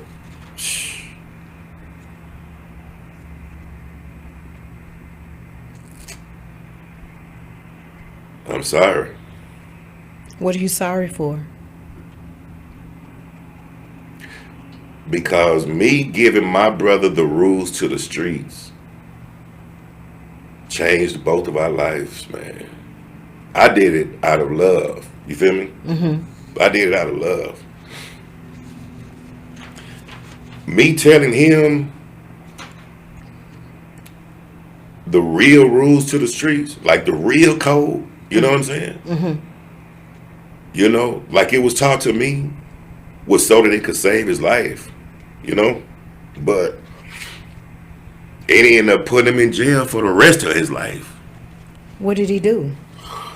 He's in prison right now, serving a life sentence with no parole. Because he wouldn't snitch on the people who was with him that did. Oh. So he was the one that didn't snitch. Do you wish he had? I just wish he wasn't with them, period. Gotcha. The streets tell you not to, but everybody's supposed to own up to that though. Everybody do. Nigga, if you did it, you supposed to take that. That's yours. You supposed to take that. You don't take no whole crew with you, bro. But then for you to turn back around and you roll over on somebody you know that didn't do it, so you can take a lesser charge. And everybody else got a lesser charge. He the only one. And they made an example out of him for not snitching. For not snitching, bro. His first time ever being in trouble a day in his life. And people keep telling me, man, not to take it hard. But shoes, you talking about somebody been getting in trouble almost his whole life against somebody who never got in trouble a day in his life. And he got more time than all of us put together. His brother, his daddy, his uncles, his grandfather. He got more time than all of us put together. You said, I'm supposed to take that hard? How long he been gone? It been gone since 2011, 2010. So you were able to see him the last time you got... Nah, he was already in there when you got out. Nah, he was in the county jail fighting the case. Oh, wow, okay. That was the only time me, my daddy, and my brother was locked up at the same time. Are your parents still together? No, my father died in 2017. Okay, I'm sorry to hear that. Yeah. He died in 2017. So why do you think that these conversations, like that you haven't had this conversation prior to now? Don't nobody care enough to ask. Okay. Most people think they care about what I can do, what Mar Butler can provide for them. They want to hear about the life that makes them feel good. They don't want to hear about life that make them feel bad. My life, that part of my life, they feel like ain't gonna change them. They want to hear the inspirational part, the part that makes them feel good. So when I do tell them that, when somebody find out that I actually did time, and you find out the real reason what motivates me to change other lives, Like I wrote my brother while I was in prison, and I told him how sorry I was, you know, and he wrote me back, and he was like, "Man, if you wouldn't have taught me what you taught me, I would have been dead by now." He said, "But it's too late for me. Just save the next man." Right on. And I've just been I've been trying to say, shit. Shit.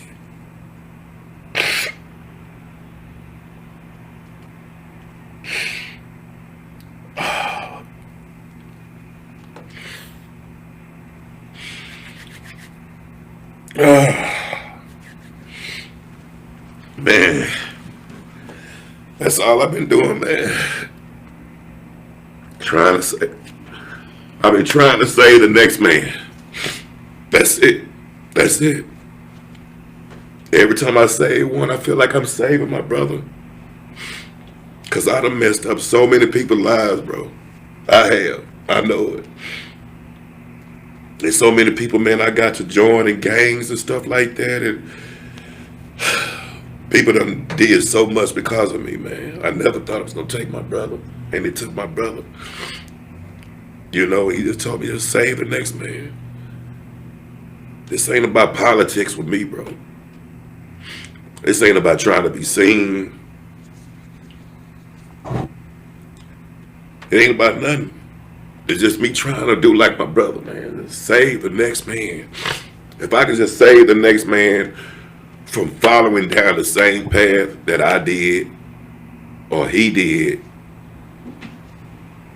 if I can save the next man from ending the rest of his life, to get old enough to appreciate it. Because right now, when you're young, you don't appreciate it. When you're young, you really don't appreciate it.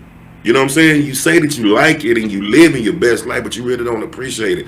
I just want you to get to that age to where you really look back and start to appreciate the life.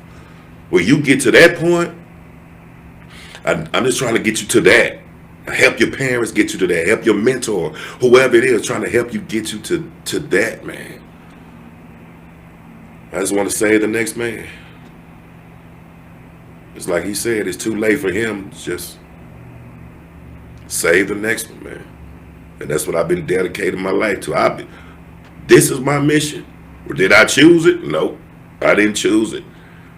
I just wanted to get out and make a difference. Hell, I was going to try to get back to rapping again, you know, try to see if I could start me another rap career, because I messed up 2 rap record label deals in that period. That's a whole nother story. That changed my life. That was my new mission, to save the next man. Anything that we didn't talk about that you want to share? Yeah. I just want to talk about. I had an interview with some people some years ago, like barbershop talk, talking to some OGs of the streets, and they was talking about how crazy the young people done got, you know, and I was like. They was about, you know, oh man, youngsters, man, they gone crazy. You know, they don't do this and they don't do that. And then they started talking about what happened back in their day. And I was like, dude, back in our day, our parents was talking the same way about us. We ain't no different, you know. Same thing. Generation X, man, was so bad. I remember when the guns hit the streets in the late 80s, early 90s. I remember that. Same way like it is now. You can get a gun so quick, you can get it before you can get a meal, you can get a pistol. Cheap too. Some with some clips on it and everything, automatic, you know? And they sit there and watch them just kill each other. Sit there and watch you kill each other, turn that around, give you a gang of time. Next thing you know, they done made money out both of y'all. The one who did the shooting, the one who got killed, the one that's going to prison forever. They done made money out all of it. It's a system. So I asked the OG, like, what you doing about it? You know? Are you doing anything? Because that was the difference. See, back in back in the day, I can't say that I didn't have no OGs, man, that didn't try to pull my coattail, try to give me some game. They ain't telling me what to stop doing. What they told me was the outcomes of what would happen if I did it. So that's why I wasn't never shot. When I went to prison, I wasn't never shot. When I got the charge, I wasn't never shot. That's why you would never find me on any record in life that has me as a defendant or a witness, the material witness against anybody. Mm-hmm. No affidavits, no nothing, because I wasn't shocked. I was already warned. If I did this was what was gonna happen. Like, I ain't gonna tell you what to do and not to do, you know, little buddy, young blood. But if you do it, this was gonna happen though. So you make your choice. And if I made that choice, I took that. We don't do that. You got a lot of OGs that's sitting down, like real ones, some that I know. Sitting down, man. So we dropping the ball right there. That's why I respect the OGs that do decide to stand up, man. You know, don't drop the ball. We owe that. That's our kids. That's our generation. That's our next generation. That's our kids and our grandkids out there in these streets. Somebody got to give them the game if they gonna do it. You might not stop them from getting in the streets. You might not stop them from doing it, but you at least got a choice. You owe them a choice. We owe them a choice. Ain't nobody ever played a game, any game, and won, only knowing half the rules. And that's the beef that I have. We only giving half game, bad game to the youth now. I'm talking about in music, everything. We giving bad game right now. We only glorifying half of it. There used to be a time we talked about all of it. You don't hear no dead homie songs. You don't hear about no song about nobody going to jail, taking no pills, losing their mind, being depressed. You don't hear no songs about that. Everybody glorifying the same thing. And these kids, man, they going out, they eating it up. But it's only one half the story though. So we need OGs, male and female alike, man. We need people stand up, man. Do like they did us. Give you the game, the real game. And then when they make a decision, maybe the snitch rate won't be so high. I'm just saying. People turn to, boy, loyalty ain't nothing nowadays because that's what it is, man. The game is not the same. It wouldn't even be a new Dallas if we wouldn't have fumbled the ball on the old. Right on. To be honest. I feel like we fumbled the ball. Not passing nothing along. Not getting no little homies and bringing them in. You know what I'm saying? Like really having no camaraderie. You know? And blood and money mixed, man. It's bad for business, bro. I don't know who told y'all what. Blood and money don't mix. You can't get money and being in the streets at the same time, shooting up everything when women and kids and grandmothers and stuff go to church. Blood and money ain't never mixed. I don't know who told y'all that. Ain't no such thing. You can't get no money in the same hood and you talking about shooting up everything in that same hood. Nah, man. You either in the broke neighborhood where everybody killing everything or you in the other neighborhood with some people making money. You can't mix both of them together because it makes the block hot. So why come we not spreading that knowledge? I mean, if you're gonna be in the street, you might as well go ahead and know how to do what the street's supposed to do for real. If not, just leave it alone. Because we sitting out there watching them saying that these youngsters is gone crazy, but they gone crazy because you ain't saying nothing, big bro. Big sis. You ain't saying nothing. You know the knowledge. That's all I'm saying. So who is Mar Butler today?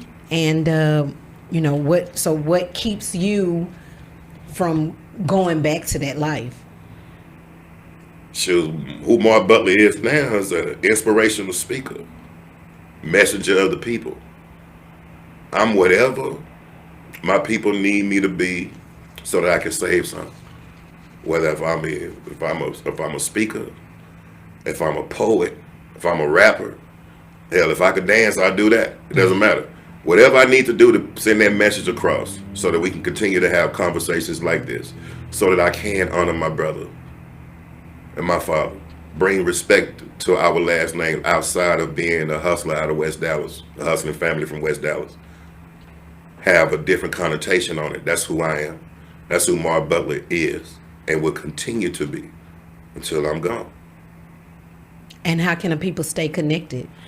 Everything that you can find on social media ends with Mar Butler Speaks. That's MarButlerSpeaks. And that's on Instagram, Facebook, TikTok, YouTube. Email me. I answer back.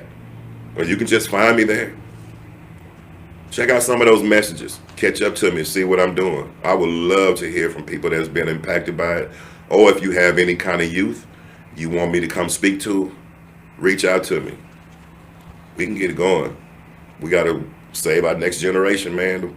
One individual at a time. And I am definitely right now, since I'm over 50, I am on a mission to help raise the next generation of community leaders.